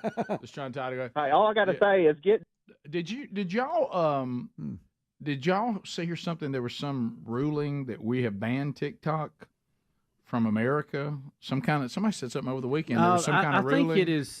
I think it's illegal for government employees to have it on their phone. Right. Because of the Chinese investment. Yeah, somebody said me something. I was like, well, that doesn't sound completely right. Jordan in Scottsboro. All right, Jordan, fire it in there. Welcome to Rick and Bubba. Jordan, go ahead. Hey, Rick, you called me last night before you got to preaching about missing the missing the evening. Yes, and I I want did. to tell you, I watched it on Facebook, and if that sermon didn't light your fire, your wood's wet. Well, thank you, Jordan. Let me say this, though. Jordan's brother was the drummer in the praise and worship band, correct? Mm-hmm. Yes, Justin, he is a drummer, and he was in the praise and worship band. So he's sitting there eating next to me, and he said, well, you know, my brother didn't come tonight. And I said, why? And he said, well, he's hanging out with his girlfriend. What? And I said, so I booked this 2 years ago, and Jordan, supposedly a fan of the show, can't come one night to see me in Rainsville. And you know what he said, Jordan said? Well, I saw him at Gridiron Night. He'll probably do the same message. And I said, well, now that's a pivot. He's not coming because he don't want to leave his little girlfriend. Yeah. That's why he's not coming. And you picked your little girlfriend over me, bottom line. And but I couldn't get a ticket. I told you that. I couldn't get a ticket. Couldn't get a ticket. Your brother's in the band. You could have got. No, I could come. You could have got put on the list. but I'm glad. I didn't know. I wasn't prepared. The 5 P's let me down. I know. Prior planning would have prevented poor performance. Prior planning prevents poor performance. Yeah. Well, I'm glad you watched it though on their stream, and thank you for that. And I hope you and your girlfriend enjoyed worshiping together, even though it was on Facebook Live. So thanks for the call, buddy. We continue. Let's go to. Dennis out of Birmingham, ZZK. Here's a shocker. He said the caller got the story wrong. What? That felt so. It felt so secure, didn't it? Dennis, go ahead. So the guy that made the TikTok was actually working for Luke Bryan at a concert and didn't get him organic vegetables, got him regular vegetables. And Luke Bryan got mad and fired him. And the guy made a TikTok and changed Luke Bryan's name to Duke Ryan, and then Luke Bryan ended up commenting on it and did say he would fight him on TikTok and stream it live. Right. So but there's no one named Duke Ryan. So that was Luke Bryan's former employee trying to air his grievances and didn't want to say his name, wanted to give a name that was similar. Got it. Exactly. Understood. Thank you so much for that. All right, just wanted to clear the air. Okay, thank you. Glad that's handled. Wow. Organic. Yeah. Apparently, Luke Bryan wants organic. Don't mess it up. Yeah.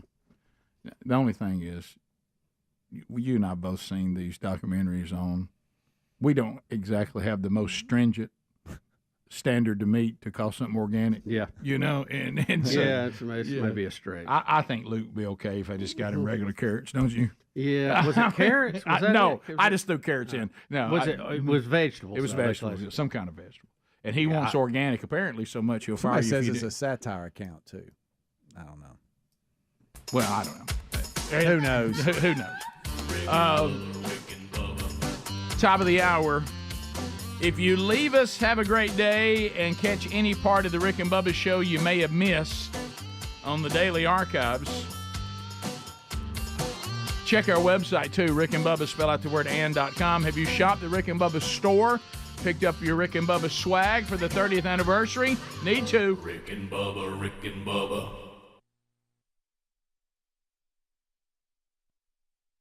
Completely honest. I thought to myself, and I was about to tell the guys before we figured it out, hey, we're going to have to be really professional here and just move on till we can figure more out about this. We can't say anything, but it was going to be hard to do a segment knowing that might be looming. And then we figured it out. All right, so here's a guy who does not understand the cruelty of this group of people. Rick, I'm very frustrated with you right now. This virus is not something you should joke about, especially on April Fool's Day. You, of all people, should know better than to cause a panic amongst your friends.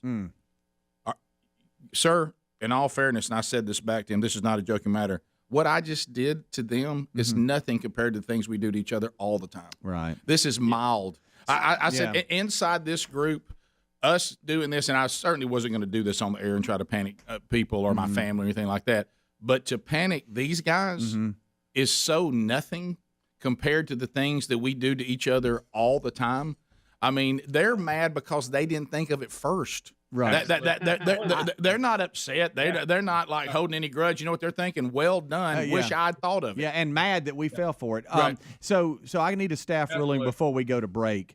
I really now am itching to get the boys, my family, because they won't wake up till noon. Right. So I really want to send a text to them. Should I not do that? You should not. Okay. Yeah, you don't need to panic your family. Panicking you guys, I wouldn't do this to people I actually like really know are sensitive and would struggle with it. But doing something, y'all guys. I mean, Greg can.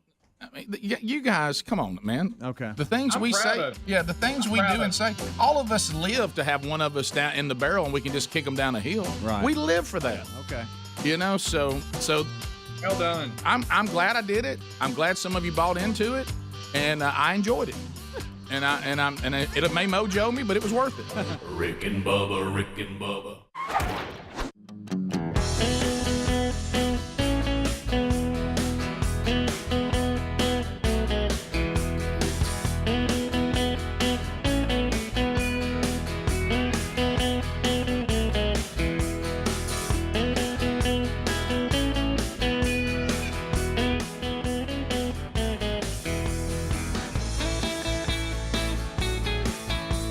6 minutes past the hour. Rick and Bubba Show, your phone calls coming in. Stretch Armstrong is with us, and he'll take those phone calls, and we'll chat with you to start the hour. Speedy, the real Greg Burgess, Helmsy, all in the mix today, including Stretch that I just mentioned. And welcome back for a brand new hour. Put your hands together for Bill Bubba Bussy. Hey, Bubsy. Glad to be here, Rick. Thank you, and thank all of you working through pandemic 2020. The one thing that was brought up in the break, I'm seeing it in emails, and is a legitimate point. Have I broken the Guntersville Treaty? And that's a legitimate concern. I will say, since normally I judge on these things after hearing the evidence, I feel like, Greg, you remember the great character, that was done, Here Come the Judge, Judge Pigmeat? Flip Wilson. Yeah, I think in this particular case, there was a point on one of the comedy bits when he came in and he said that he was so upset with everybody that he was starting by giving himself 30 days. And so anyway, he was so mad. Yeah, and he said to the district attorney, "If I'm doing 30 days, you got a good idea how much you're about to do." But anyway, so if I was ruling on this case, I would rule against myself. Yeah, because if you called witnesses, it wouldn't go well. No, it wouldn't. You just made a phone call, text joke. Little group text all the time. Now, if you'd have kept trying to sell it and you'd have let it go for a while, that might be. But this I mean, we get this every day. Well, that's what I was going to ask y'all. Do we do these kinds of things all the time? Does it meet the level of Guntersville Treaty? I don't think it does. I will say this for an example: what Bubba and I did to Speedy, but that phone was a violation, big time. And y'all never got punished for that. Because there was a lot of planning. This is just off the cuff little thing. No, absolutely. And this didn't last more than about 15, 20 seconds? Did I let it go longer? No, than it's that? a little longer than that. You let it breathe. Now, let me ask you this: if you hadn't have gotten busted, would you have let it, like you said, there was a phase 2? That's what we have to know. No. Like if we hadn't have called you out, would you have let it go? No, my next move, all I was waiting on was Bubba's response. And if Adler doesn't put April Fool's ? I was going to let everybody have their response, and then I was going to say April Fool's. But I was not respond, did I? No, you didn't. So I was not. You saw me try to get a response from you. I said, "Bubba, are you good?" And I wanted to get everybody's official response, and then I was going to let everybody off the hook. Well, in my mind, I was already thinking, because you know how fast it goes, and even Helmsy and Greg were like just talking out loud, because that's what we do. We think out loud. Yeah, you have to. And we were already going through things, and in my mind I was thinking, wow, y'all got to do some things post show. Y'all got to cut audio. Right. We got this. We got that. And I just thought, oh boy, we're in trouble. And I even went to the point where I'm like, do I have to stay up here?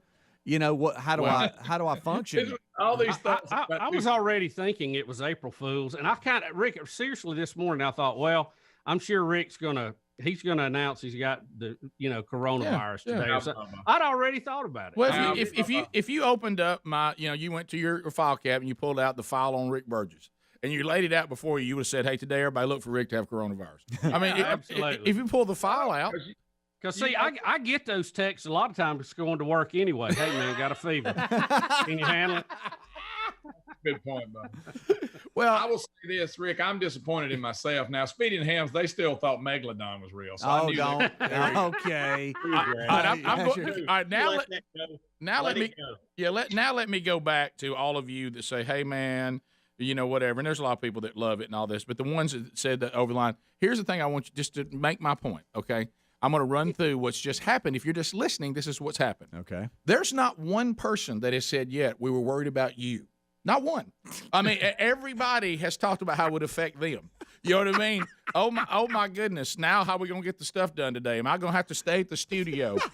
Greg, look, listen. Greg got to the point where he says, "I was looking forward to saying I was right." Okay, there hasn't been one person that said we were afraid you might die.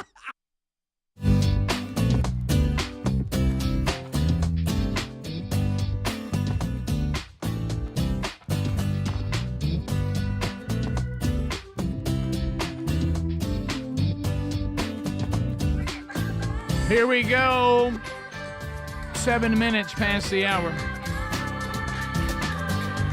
From the Big Boy Studio out on the bleeding edge of technology from Sweet Home, Alabama to the world.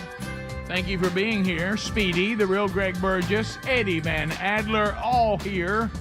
And welcome back. There is Bill Bubba Bussey. Rick, glad to be here. And thank all of you for joining us. We only ask for 5 hours each and every day. That doesn't seem like too much after 30 years. No, it really doesn't. I mean, come on. Can you help a brother out? Hook him up. Here we go, Bubba. Let's enjoy them. Where'd he go? Let's enjoy them. Where'd he go? And here we go. Everybody knew Basement Joe. Everybody. Basement Joe. Okay, let's first of all, let's get really caught up. Let's just run them as they are. One, dandies. One and all the ones, and then let's get to the two. And then looks like maybe the 3A too, because he has to go back and do what Pelosi was calling him out on. But here he is. He's trying to talk about Netanyahu, and who, of course, is a Jewish man. And as far as I know, I don't know Netanyahu to be a messianic Jewish man, not quite acknowledging Jesus as Messiah at this point. But Joe Biden is going to let us know that he talked to Bibi, talking about Netanyahu. Bibi. And doesn't want us to repeat this. But this was after the State of the Union. Yeah. The fact he uses that term is kind of right. funny. Crazy. When you're talking about the leader of Israel. You're going to have to really listen in because he's trying to hold court with some other representatives here. I told him, baby, so I'm going to do this. I said, baby, you know I'm going to come to Jesus. Yeah. He's got a mic on. He's got a mic on. And what happens here on 1B? So he's asked about it as he is. I guess it's late the next day, and a reporter says, "What do you need to have a come to Jesus meeting about?" Okay. And he's like, "What do you mean?" Sounds confused, and then he says, "Oh, y'all were eavesdropping." Mm-hmm. Why does Mr. Netanyahu need a come to Jesus meeting? What are you hoping to achieve? I didn't say that in the speech. What about after the speech? You guys eavesdropping on things. But does that show your level of frustration with him on humanitarian aid? Does he need to be doing more? Yes, he does. Yeah, he acts like he was, y'all snuck in my room or you tapped my phone line. No, you were talking out loud. I love the reporter. In the people's house. Yeah, I love the reporter going, you were talking. We weren't eavesdropping. All we had to do was stand there. Yeah. You were talking. As Adler said, you have a mic still on.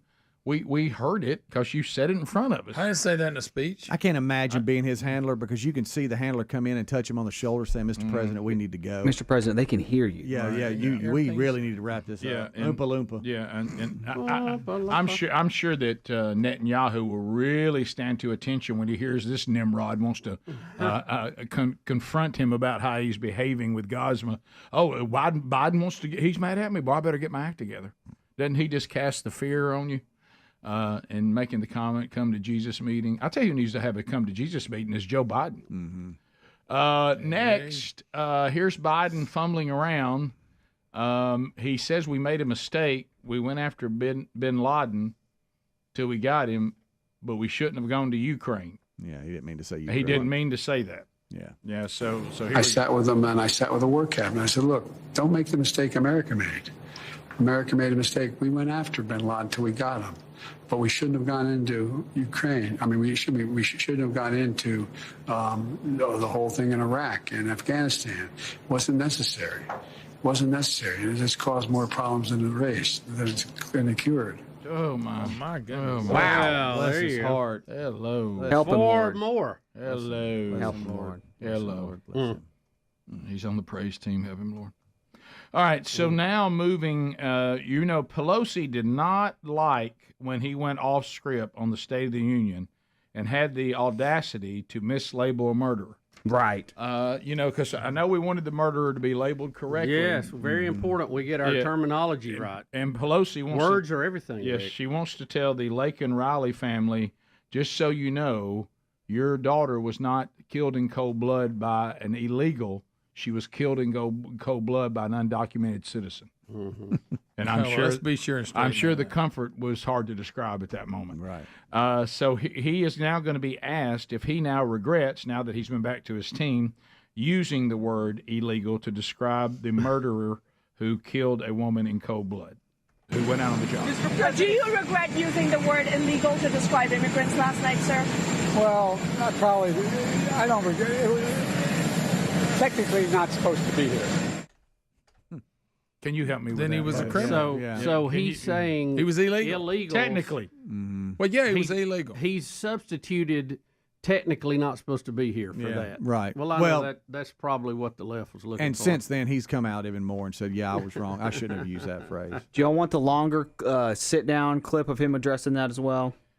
Yeah, because I'm not uncomfortable enough yet. Okay. All right. Look of surprise on your face when you walked into the chamber and you saw Congresswoman Marjorie Taylor Greene. It was priceless. You feigned shock at seeing her. But during your response to her heckling of you, you used the word illegal when talking about the man who allegedly killed Laken Riley. An undocumented person. And I shouldn't have used illegal. It's undocumented. And look, when I spoke about the difference between Trump and me, one of the things I talked about on the border was that the way he talks about vermin, the way he talks about these people polluting the blood. I talked about what I'm not going to do, what I won't do. I'm not going to treat any of these people with disrespect. Look, they built like the country. murderers? Is that who you're the reason our economy is growing? Go back. You have to control the border and what you said. the He said blood. he's the reason that I talked about what I'm not going to do, what I won't do. I'm not going to treat any of these people with disrespect. Look, they built the country. The reason our economy is growing. We have to control the border and more orderly flow, but I don't share his view at all. They're the reason our economy is growing, he said. And we don't want to be disrespectful to a murderer. Is that what he said? Yeah. Right. Somewhere somebody has to stop and go, you're on a different narrative now. Mm-hmm. If you want to talk about what we call people who come into the border illegally, right now that would make them illegals. Right now we're talking about a man who murdered a woman in cold blood because he came through the border illegally. So who cares what you refer to him He shouldn't have as? been here to commit that heinous crime. If you're saying you're not going to show disrespect to people, clarify who you mean. How about he's a monster? What about that? Yeah. And he didn't even say the victim's name right. He hasn't apologized for not even knowing her name or saying her name wrong. Correct. Laken Riley is a football coach. Right. Which Not threw Pat Laken. McAfee off, apparently. That He did. He thought something happened to Lincoln Riley at first. Okay. That was another clip, but no, and then 3C is it shows the difference. Trump met with the Riley family, and then Biden is apologizing to the illegal. Isn't that crazy? So here's well, he don't want to disrespect any of them. Yeah, here's Trump with Laken Riley's grieving parents. Yeah, and here it is. There's that view. Yeah. Wow, that's quite the difference. Yeah. So anyway, it's hard to watch. It really is, which is probably why we're not going to play it. But anyway, Tucker Carlson made the point that Joe Biden is so bad now, the only way he wins is if an election isn't fair. I mean, there's no way he could win a fair election. Good point. We'll be back. More Rick and Bubba coming up right after this. Rick and Bubba, Rick and Bubba.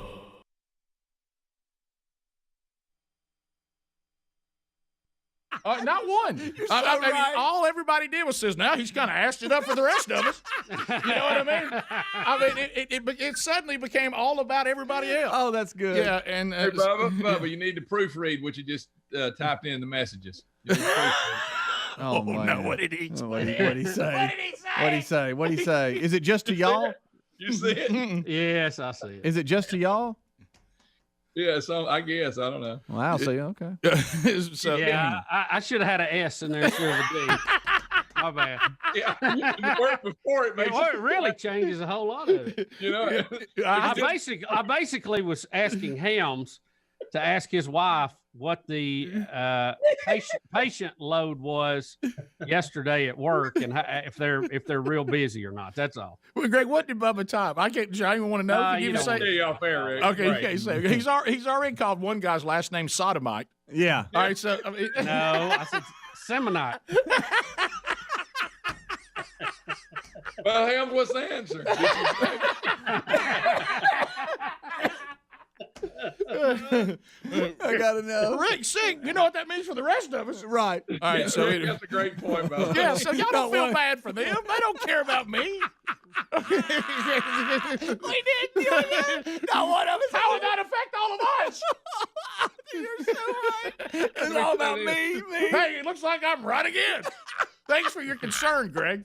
Yeah, well, I went from oh my goodness, Rick's got it and how it's going to ruin us. But then I look and you're standing behind Speedy with no shirt on. Yeah. Not long after doing it, Yeah. it made it up. Well, that may have kept me from violating the Gunnersville Treaty as I came in shirtless right after. That cleared it up. Yeah. In our world, if you'll just walk into a camera shot shirtless, you're forgiven of everything. Oh yeah, that's a good that clears everything. Yeah.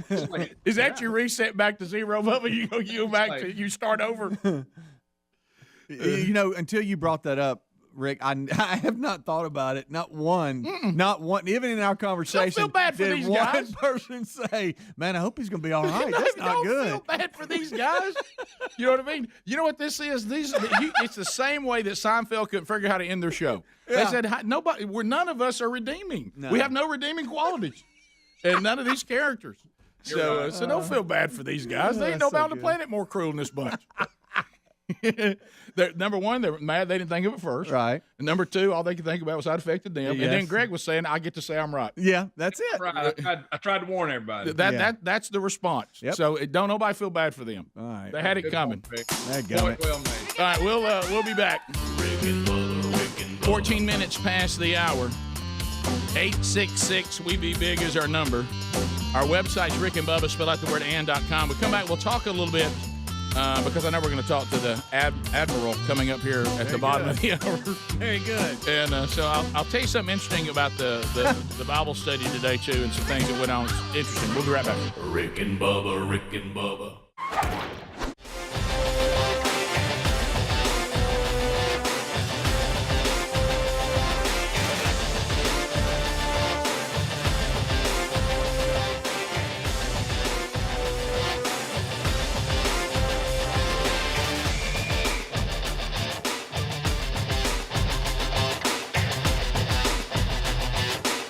And we're back 35 minutes past the hour. We are thankful to have the opportunity to talk to our Assistant Secretary of Health, Admiral Brett Giroir, MD, joins us. I love the Cajun folks. And so when I saw the name Giroir, I thought, man, this guy has got to be from the great state of Louisiana. So, Admiral, welcome to Rick and Bubba. It is great to be on the show, and you got it right. I'm from deep Louisiana Cajun roots. Oh, I love it. Love the Cajun people. Let's talk. We definitely are in a unprecedented situation. The pandemic. We had the update from the president yesterday. So tell us a little bit about where we are as far as a country and what we hope. I saw yesterday we've got our hot spots. The numbers, as you guys warned us and prepared us for, would be rising by probably mid-month, and then hopefully we can start seeing a turn to the other side. So update us on where we are and what we need to be doing going further.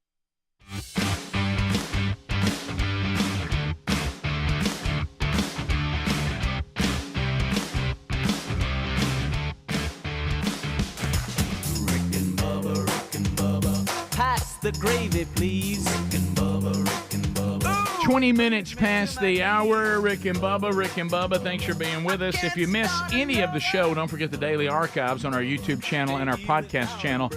We had weekend recaps. We hit a few stories early. If you missed any of that, catch that on your own time today. All right, well, this is, as we celebrate our 30th year of the Rick and Bubba show, Keep It or Coaster. It started, I don't remember how many years ago, but this is, this was back before all the streaming and everything, and we would just unpack the mail, and they would just be CDs galore. Oh, yeah. And people sending us CDs and, wanting us to, give them their big break and take it out to the audience. Take it to the audience. And a lot of times we would just say, and there's been some grotesquely uncomfortable moments in Keep It or Coaster. I do remember one that I will not go back to that we didn't even take calls. Do you remember that?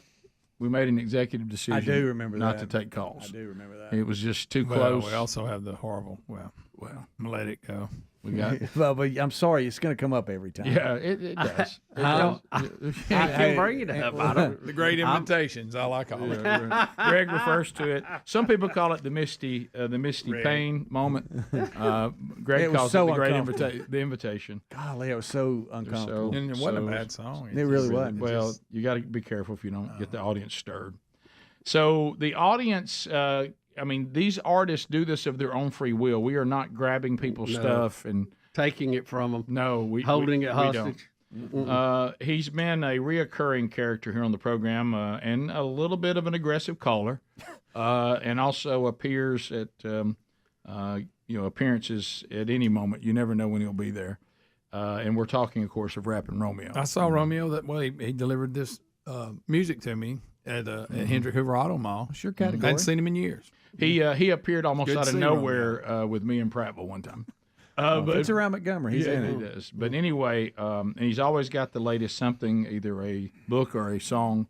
Mm-hmm. And he did win a Rick and Bubba talent contest. How about that? Way back. Yeah, voted on by people in the lobby. I mean, in the venue. Yeah. He's never. Wasn't that at the mall? Wasn't that? It was at the somewhere in Nashville at a mall, so. The Opryland Hotel, I think maybe. Yeah. Rick, that's not it, but some kind of mall. It's the thing they made when they did away with Opryland. What was that called? I want to say that's the Opryland Hotel and Convention Center or something. Yeah. Entertainment thing. But anyway. Seemed like it had another name. In my opinion, that's when he was at his finest. I don't know that he's ever been able to get back to that level. He's tried. He took the prize that day. He did. And that victory has lasted many years. He has given us two new songs that he wants us to present on a Keep It or Coaster. He gave them to Greg, which is the person you should give all these to. And I guess we'll play it. You're thinking of Opry Mills is where that's it. That's it, buddy. Thank you. Yeah. So is it one? It's CD one or two? CD two. Okay. And it's cut 2 on that. Are we going with the White Stallion? Is that the one we're going with? I think that's what was determined. So you've overlooked cut 1 Upper Room. Right. Okay, you've decided we should go with White Stallion. Well, not me. This is Greg's category. This is his area. It seems like Romeo mentioned the White Stallion. Okay. I will caution. Maybe we could hear them both. Have a montage. Yeah, I will caution everyone out there that this, Romeo does. He does have a hankering for prophecy. He does. He does. So I want y'all to know. So I want y'all to know that this is probably going to be a judgment song. Mm-hmm. And we know who rides the white horse. Yep. And if you don't, you're about to. Yeah. So here is cut 2, Revelation 19, the White Stallion. Right. Keep It or Coaster, Rapping Romeo. I want this to become an upper room. No, that's Upper Room. I went to. That's Upper Room. That's on me then. I thought I did. Here we go. Okay. Go now. Okay. All right. So here we go. That was Keep It or Coaster. CD2, go. Revelation 19. The white horse is coming. It's coming. Put your hands together, not for clapping. Put your hands together for praying. It's praying time, son. It's the great white stallion. He's coming. Romeo. What's up, Black Miles? Let's get it done. Let's get it, brother. Yeah. Yeah. Yeah. Yeah. Yeah. Great white horse. Ride the stallion. Great white horse. I ride the stallion. Great white horse. The white stallion. Great white stallion. I ride the stallion. Great white horse. The white stallion.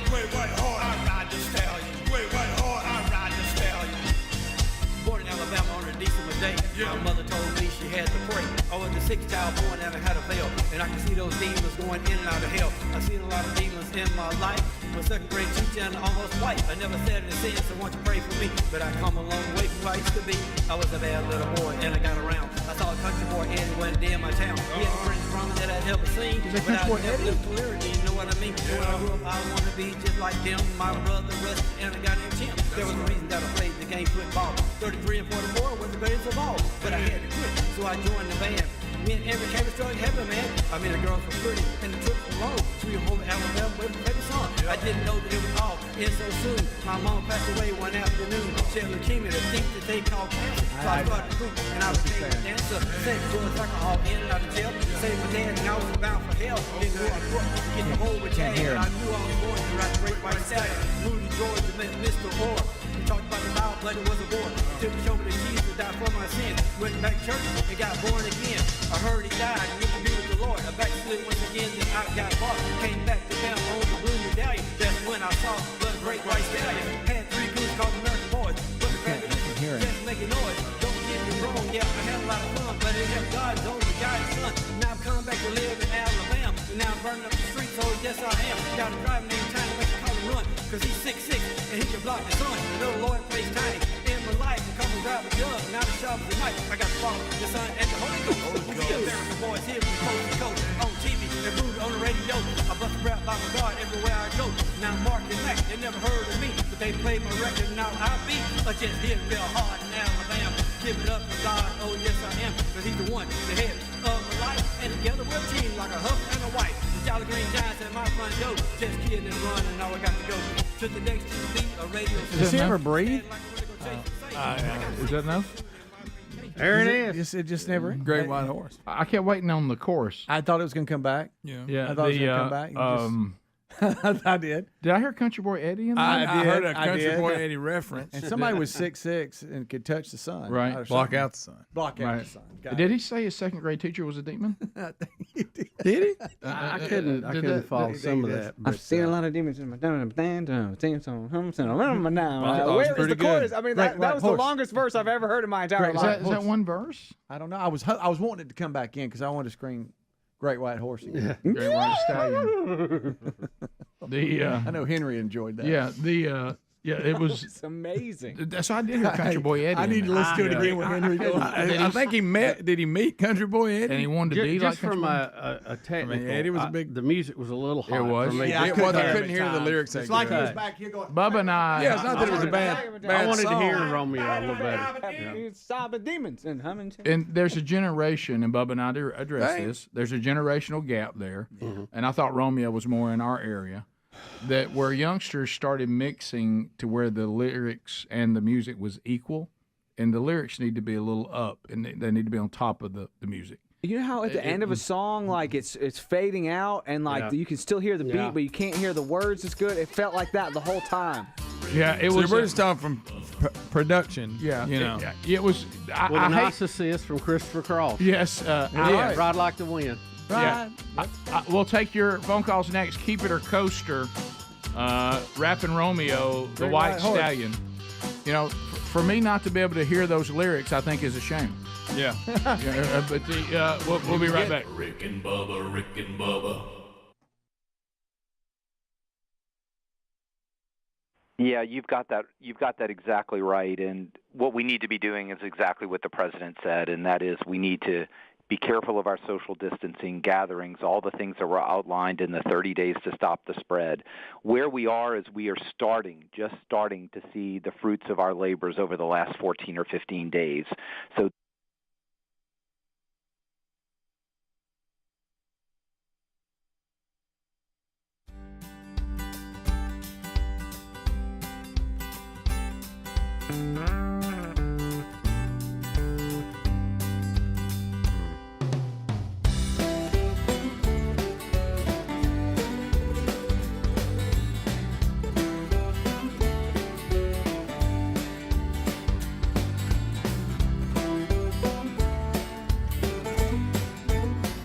you want to join us, you can. We'll get us some phone calls coming up here at the bottom of the hour. So if you want to dial up So anyway, it looks like for the guys at home, we'll find a way for Bubba to give you this tour of the studio that you want.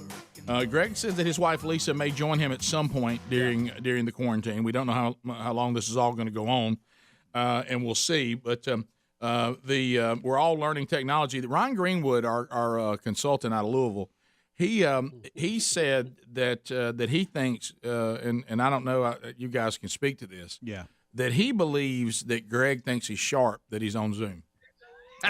He does. He says that little man with a logo behind it. Oh, yeah. Yeah. He said that you have dressed up a little bit today, wearing your collared shirt, combed your hair. And, it's an Under Armour shirt. What is he talking about? And sitting up like a little schoolboy. Mm-hmm. Well, trying to, fit and screen like I'm supposed to. No, and Bubba, you've already said this. Hams, you have too, and Speedy. Everybody has said this. What Greg looks like in his setup is that the press conference had to be virtual.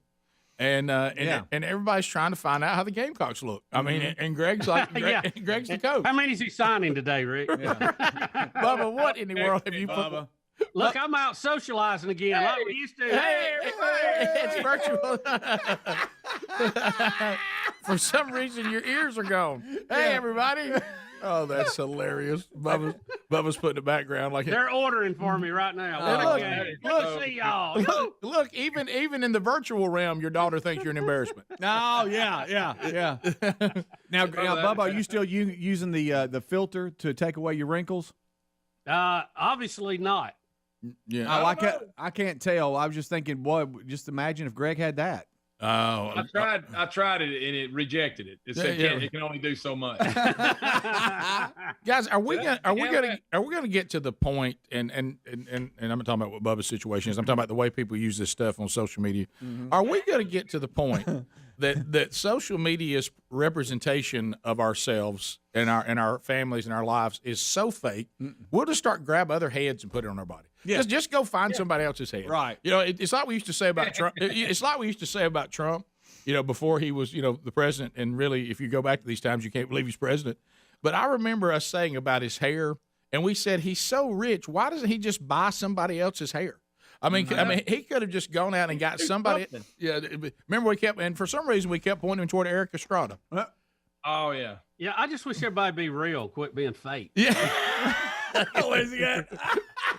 Bubba, I don't know why it looks like your head is poking through something. Like it's it takes away the ears. There's something you got to do about your ears. Man, the headphones are messing it up. It did help the same way. Yeah, did it have? Did you lose your ears when you were coming to us from Hellbop Comet? Yeah, I can do that for you. Okay. He looked like Bullet Head. Yeah, he did. So that's good. Greg, are you gonna do it?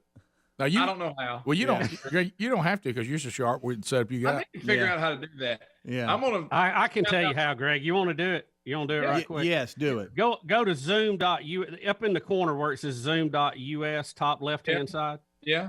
Hit preferences. Oh, we're walking through it. And let me walk through this too. Not just remember it. It's Jimbo Fisher. Go down where it says virtual background. Oh, got it. All right. And you see those backgrounds pop up. If you click on one, it will jump behind you. Well, mine says your processor does not meet our recommended specs for virtual background. So I guess. Greg, here's what I want you to do too, because all the same computer as I've got. Yeah, but he's in Pleasant Valley, Hams. He's got something going in there. He's in the valley. Running. He hadn't updated his computer since he got it. That's true. That's 100% true. That's it, Speedy. You got it. He got newer versions and updates, and he hadn't. Every time it pops up, I'm in the middle of something. Well, how about this, Greg? The audience, I think, would like for you to put the Texas A&M logo behind you and let's act like you're Jimbo Fisher. Yes. Okay, whatever. And Greg. 35 minutes now past the hour. Keep it or coaster. All lines are available for you to vote. And go ahead and blow our phones up. Well, I think we're having phone issues today. I don't know. 866 we be big. Shut the phones down? Yeah, I get a sense that only a few lines are working or something. The phones have not been right all day. So fire up at 866 we be big. That's the Monday Gremlins to vote. Keep it or coaster on Rappin' Romeo, the White Stallion. All lines are available to you right now. I'm looking at the email. All right, there we go. Let's see how many of those go. So it's almost like all day nothing has gotten past the fifth line. And I wonder if the others are problematic. So anyway, Budget cut. could be. Fieldofgreens.com, the audience is going absolutely wild over this, and for good reason. I keep getting these testimonials, and I love the product. We had a bit of a panic because we almost went one day without it. Listen to this from Mike. Quick testimonial about Field of Greens. I just got my doctor's annual lab results, and all of my numbers are outstanding again for 2 years in a row. Hear, hear. I started over a year ago drinking Field of Greens every day and feel better than ever. My cholesterol has dropped each year since I started this routine, and it's now only 138. I was once over 200. My wife was skeptical at first, but not anymore. She's always asked for the promo code to order her own now. Ha ha. Thanks for the great recommendation, Field of Greens testimonial, again, from Mike. So, look, I love this product. It's probably the best product in this category that I have ever used by far. Delicious flavors, wild berry, strawberry lemonade, lemon lime. I do just the regular. Sherry likes the wild berry better. So if you want to get started, you can go get yours now. Just go to fieldofgreens.com. Use the promo code Bubba. We'll get you 50% off. Let me tell you, the doctor will come out and say whatever you're doing, keep doing it. You just heard Mike. He just had that experience. I've had the same experience. My numbers have never been better. Now go to fieldofgreens.com. Use the promo code Bubba. Get 15% off and get started today. If you have any questions, and a lot of you do, about what you mix yours with or how I do that, you can certainly do that. I'll help you. Or go to rickandbubba.com and go under the sponsors button. You'll find it there too. Join the movement of Field of Greens today, and you will be glad you did. All right, so looks like we've got people ready to vote. One of the emails that I have looks like Coaster. Here's Ernie. I shoved a pin in my ears. Let's not do that. No, that's not me. So keep it or Coaster. Craig, welcome to Rick and Bubba. Keep it or Coaster? Out of sympathy and because it's biblically related, keep it. Okay. Okay, but you would not have done that if it had been a secular song? Absolutely not. Okay. All right. Well, that's just Well, look, I think the production hurt it a little bit. He said keep it. Romeo told me that actually the mix on Upper Room's better, Rick. Mike, welcome to the show. Go ahead. Just a preference. Yeah. Hey, Coaster, that bad boy. Yeah. Johnny Hoover. Johnny, go ahead. I would rather slam my thumb in a truck door than listen to that again. Coaster. Hey. Easy. Look, Come on. Creativity. And welcome to the show. Yeah, Coaster. That was awful. Okay, Ken, thank you. You can just be more straightforward. Not all that creative, but very straightforward. Huh? It's like announcing the winner of the best picture. It really was. Yeah. No build-up. Patsy and Hoover. Patsy, go ahead. Patsy? And welcome to the show. All right, Patsy, come on now. We don't, well. Ella J, Georgia. Lisa, go ahead. Coaster. Okay. Jackie, welcome to the Rick and Bubba Show. Go ahead. Coaster. Mm-hmm. Big Tate back for a second call today. Tate? I'm going to say keep it. Like old boy said, it's biblical, and it may not sound the best, but hey, if it praises God, keep it. But did it? I don't know. I hope so. There's Tate who gets tickled. Well, I think, and this has been mentioned a lot. This is not a first-time observation. The term joyful noise. There you go. Is very open to interpretation. There you go. There you go. Is that fair? That's fair. That's as fair as you can be. Right. Chris, welcome to Rick and Bubba. Go ahead. This is Chris. I'm from Wedowee, Alabama, and I say coast it. So you want to be sure that Romeo heard you loud and clear. What a great phone, and where by the you're way. from. And under no circumstance should anybody be confused. Kyle, Columbus, Mississippi. Kyle, go ahead. Guys, I would rather hear the Gobble Gobble song than that. All right, now let's not wait get a crazy. Now minute. somebody's getting mean. Wait a minute. Flip, Nashville, Tennessee, the Music City, where Rapping Romeo and his boy once won the talent contest. Flip, go ahead. Happy New Year, Greg. Keep it. Okay, there you go. All right. Mike in Alabama. Mike, go ahead. Coaster. Okay. Patsy and Hoover. Patsy, go ahead. Keep it fantastic.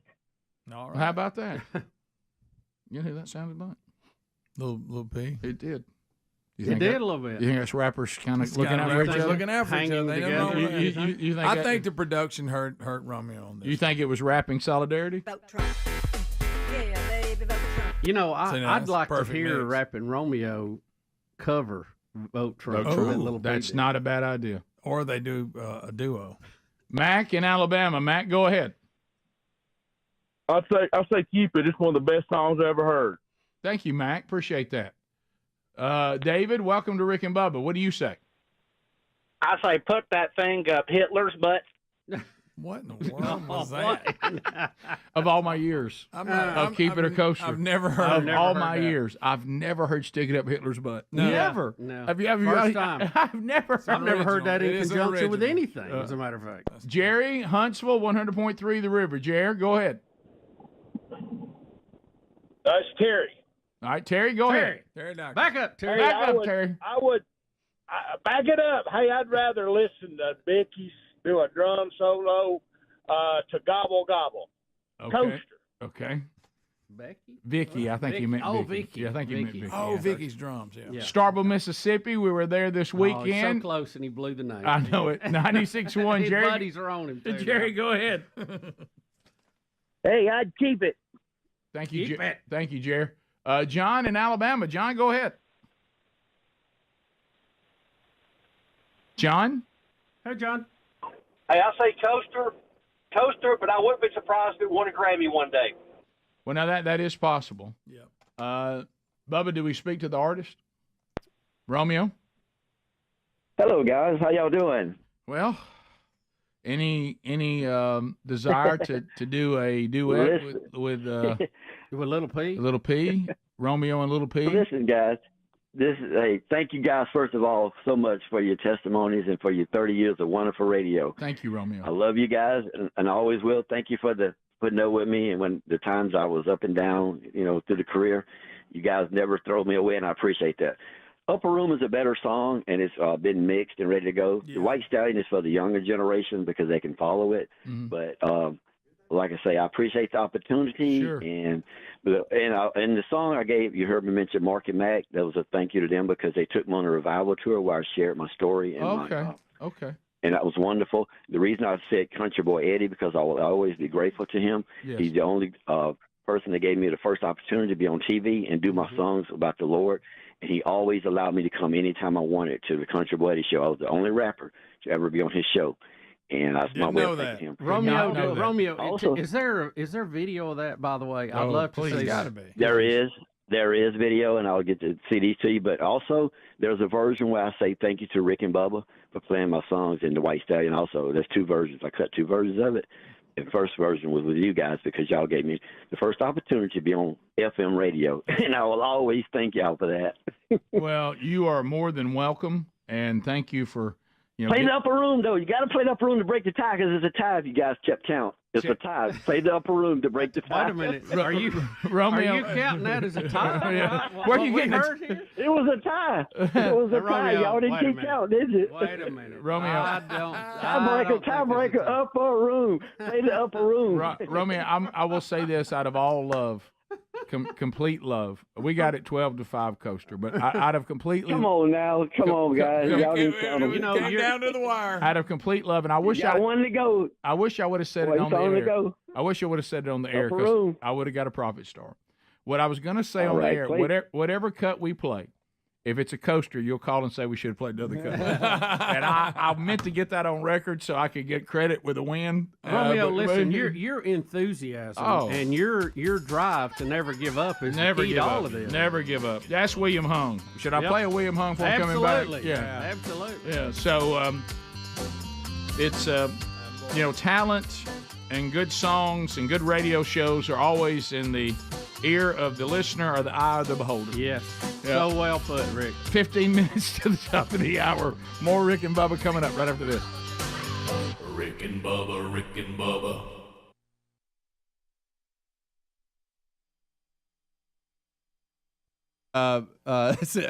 Ryan said he didn't know that you had built a JSU press room at the house. They normally have those on campus, but you wanted to go ahead and do that at the house. Huh? That's precious. Recruiting. I think we're doing well this year. Bubba, if you can't beat that headphone situation, I want you to stop. Please look at Bubba's bullet head. Bubba, you got to stop doing that. Really bothered Rick, by the way. Well, he looks like a bowling pin. Well, I gotta light it better if I'm gonna key it in, and I don't have that set up yet. But give me a dime, I'll work on it. Yeah, I dare you since you. Hey, you got it. You got the time. I dare you since it says you're at the beach. I dare you to take your shirt off like you're on the beach. Speedy. I dare you right now. What? He said if you put that beach background behind you got to be shirtless. You got to be shirtless if you're there. Well, that's a 9 o'clock hour deal. That's right. I love it. This is good stuff. By the way, I had a deal happen last night too that kind of got me to mind at the house. We first of all got two things I got a problem with, and one of them is that the student has now become the teacher, and the teacher has become the student. My young Broderick is beating me every single time at Clue now, the board game Clue. He's figured out my strategy, and he's playing my own strategy against me, and he is owning all of us. I mean, he's like a 4-game winning streak. And so anyway, last night Sherry cooked one of her favorite dinners, and so it was the first time that we actually had been in the same room with our oldest son since all of us had got quarantined. He came to the house, and so we're sitting there and we have a great time. It goes well. We have play our game and all this. And so right before he was leaving, he was talking about when all this stuff was being canceled. He goes, and then Dad quarantined me. He said, honestly, that kind of hurt my feelings. I was trying to come home, and Sherry goes, what? And I said, what are you talking about? I said, you didn't seem upset about that. He goes, yeah, Dad told me I couldn't come home for 2 weeks after I got off tour, that I had to quarantine myself. And Sherry goes, were you trying to come home? He goes, well, yes, ma'am, but Dad wouldn't let me. And Sherry goes, did you quarantine Blake? I said, of course I did. He just came off tour. I thought that's what we're supposed to do. I said, son, I didn't know that hurt your feelings. And he goes, oh, yeah, I just found out that like my whole livelihood had been swept out from under me, and I was wanting to come home, and you wouldn't let me. And I was like, Rick, all he did was agree with me. He said, yeah, okay, Dad. Rick, you got to play it safe. You can't play around with CV-19. He said, okay, Dad. It's not like he started going, Dad, I can't believe you're quarantining me. He went along with it like a man and thought, yeah, that's what we need to do. I didn't know it hurt his feelings. And so last night I had to say, buddy, I didn't know you were upset with me. And he was like, I wasn't upset with you. It just kind of hurt a little bit because my whole world was crumbling home and you wouldn't let me come home. I was like, well, I had to quarantine you. I'm sorry. That's what you get for being on tour. Do y'all not agree? Why did Joe Diffie die? I hate to go back to Joe Diffie. Right. Because he was on tour. Yeah. Right. I mean, he was around big crowds. Probably. Yeah. You're right. But have you ever had your kid didn't, and they won't let you know? Yeah. And then they blab right in front of your wife. They tattle on you, really. So Greg, after everybody wraps up and goes on. Everybody, I'm getting ready for bed. She goes, so you quarantined Blake? And I said, I thought that's what I was supposed to do. Well, yeah. And look, desperate times call for desperate measures. Guys, I think I did the right thing. At least he was out working and doing that, and you did it when he was where he was. Yeah. How about the New York dad that quarantined his son and wouldn't let him come in the house after returning from spring break? He said, no, you can't come in. I can't believe that. You can't come in. Sorry. I actually agree with the dad. Hey, there you go. Hey, you got the good time gang around you. You got no ears, but there you go. He's licking his hair. Y'all. All right, we'll come back. 866-WE-BE-BIG's our number. All right, phone calls next. I'm working with Gary on Zoom, too. Phone calls are next. Either Stretch or Speedy will take them. We'll chat with you. You can talk to the whole crew when we come back. Rick and Bubba, Rick and Bubba. Rick and Bubba, Rick and Bubba.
10 minutes to the top of the hour, Rick and Bubba show.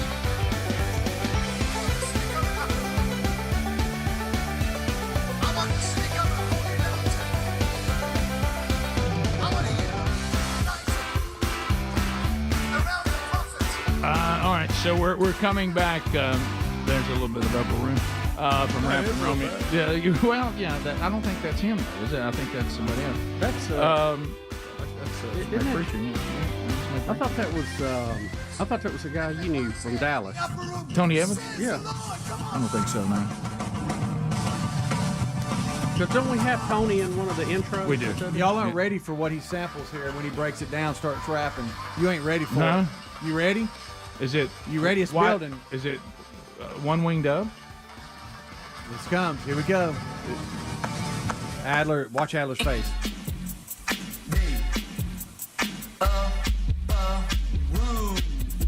My name is Romeo, and I came to bust a rap. When I'm finished, if you like it, you can all stand up and clap. If the devil's got you down, then listen to my beat. I'm gonna rap about my God, cause I know he can set you free. Put a D in front of evil. You got the sorry devil, like a snake in the grass. I like to beat him with a That is. I like to beat him with a shovel. That is better. Like a snake in the grass. I like to beat him with the shovel. Oh my goodness. Upper room. Well, it was a tie, so.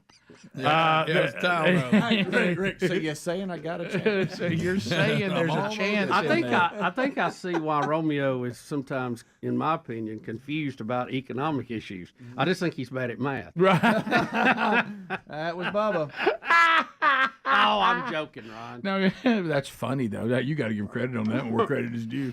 All right. So, Adler, how'd you like that second one? Did you like that better? Those both really good. Keep them. Okay. From the Oscars, Jimmy Kimmel hosting. Some people saying he didn't do very well. Yeah, some of the headlines said he bombed last night. We talked about some of this earlier in the show, but we have some clips now. Here's bomb. He's done it like 4 years or something. Right. Here's Jimmy Kimmel talking about Robert Downey Jr. Here we go.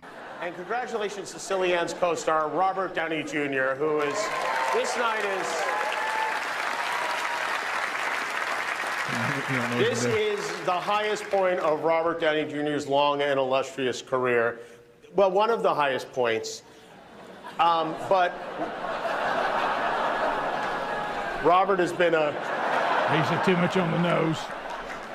Was that too on the nose, or was that a drug motion you made? Oh. Some people thought that was insensitive considering... Wow. Whatever. That's a big deal. I thought it was pretty funny. I don't think Robert Downey cared.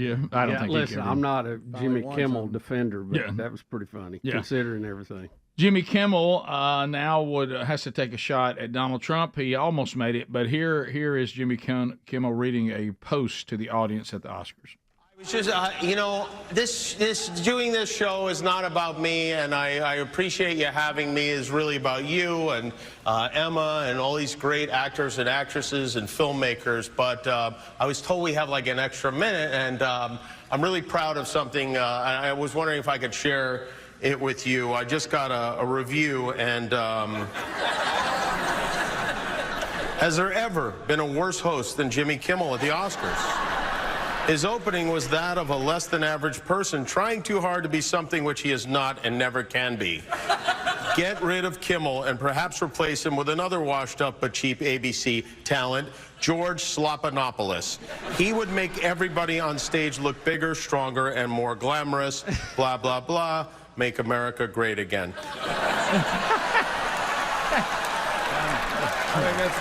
That's funny. Okay, now. See if you can guess which former president just posted that on Truth. That's funny. I think that's funny. I'm sorry. John Mulaney comes out, the comedian, and instead of presenting his category, he explains the plot of Field of Dreams. This is fantastic. Yeah, so Greg, this is for you. He's a funny guy. Yeah. Or what about that moment in Field of Dreams when we hear, "If you build it, he will come"? And then Costner does it. He builds a baseball field. Or I guess he doesn't build it. He mows down corn, and then there is a field. And then he's like, I'm going to watch Ghost play baseball. And the bank is like, you want to pay your mortgage? And he's like, nah, I'm going to watch Ghost play baseball. And then he finds James Earl Jones, who wrote The Boat Rocker, which I thought was a real book deep into my 20s. And he's like, people will come, Ray. He's the only one with a financial plan. But what's weird is Timothy Busfield pushes little Gabby Hoffman off the bleachers, and she falls down, and she's unconscious. Then Burt Lancaster is Moonlight Graham, and he comes up and he pats her on the back a couple times, and he's like, hot dogs stuck in the throat. And then he can't go back in the game, because I guess there's a rule in Ghost Baseball that if you leave the field at any point to become an elderly ghost and do the Heimlich maneuver, you can't return to the field. I love Field of Dreams. That should win Best Picture. That's good. Actually, really funny. That is so good. It's a horror movie, right? Yeah. It's not a baseball movie. Have you seen his last stand-up he did? Never You know, seen it. he had Is to that the go drug in, rehab he thing got again? Yeah. he got on drugs, got out of control, and went to do a rehab stint. And if you know, there's a lot of things about that would probably be sensitive to a lot of people, but Sure. he absolutely makes a joke, all of it. And the fact that when they did the intervention and he walks into a room and there's all these comedians that he knows and he's like, none of them are laughing, it's not good. You know? That is true. Trying to play her best Joe Biden, Madonna, video 12. Boy. Speedy, if you want to leave the room, you can. This is tough right See here. you, buddy. Yeah, because Madonna is going to get on to a fan for sitting down during her show, and she just finds out what we call now the Joe Biden. What are you doing sitting down over there? What are you doing sitting down? She walks over. Yeah. Oh, okay. Politically incorrect. Sorry about that. I'm glad you're here. Okay. The spotlight went on him. Here's why, Madonna. Chuck Graham, state senator's here. Chuck, stand up. Chuck, let him see you. Let them see you. God love you. What am I talking about? I tell you what, you're making everybody else stand up, though, pal. Not people in a wheelchair. He's not. So Madonna is going to have this big scene that Rick, somebody's at a not concert, that somebody's not calls into the the guy concert. out. Why aren't you standing up? Why aren't you standing up? Why aren't you standing up? Oh, you're in a wheelchair. Glad you're here. Sorry about that. Oh, my what am I thinking? Boy, it's hard to recover Stand up, from that. Chuck. Now, it would have been fun if she said, oh, what am I thinking? What am I talking about? You got the rest of the arena standing up, pal. We're all standing for you. Yeah. She said it was politically incorrect, but that's not really politically No, incorrect. That's just rude. stupid and wrong. Yeah, that's Yeah. just saying something to someone in a wheelchair that is kind of mean. You just read the whole situation wrong. That's all. Right. There's no politically correct version of telling someone in a wheelchair to stand up. No. So I didn't know about this until we were doing some show prep about her concerts where her big thing is she wants everybody standing. Nobody sits, and they were in Inglewood, California Thursday night when this happened. And so she spots that one person sitting down, and that's why she's calling them out, because everybody else is, let's go. But you might want to check that there's You actually think? they're in a wheelchair. You think? And You also see that special section she was sitting in? They probably had it. Yeah, they probably have that that blocked would've been off. tip. Maybe Probably does. check the arena before you get up and call somebody out. Right. Also, I think if you want everybody to stand an entire concert, you don't realize how old you are. Right. Yeah. Your audience has gotten to the point we can't stand that long. Yes. That's true. Yes. Okay, I mean, That's a good point. Yes. Nor do audience we is want tired. to. Yeah, this is the young worship leader that keeps doing one song after another, expecting old people to be able to stand that long. Yeah. Why are we standing? That's why we like the hymns. They're not so long and a variety of lyrics. Top of the hour and theologically sound. Thanks for being with us. If you leave us, have a good day. You got more Rick and Bubba. Enjoy it. Rick and Bubba, Rick and Bubba.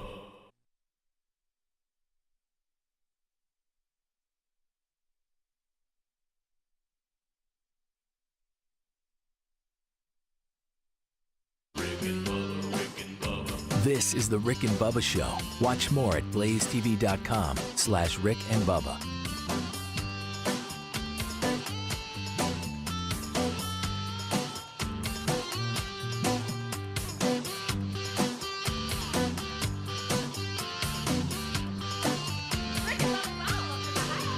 Rick and Bubba, Rick and Bubba.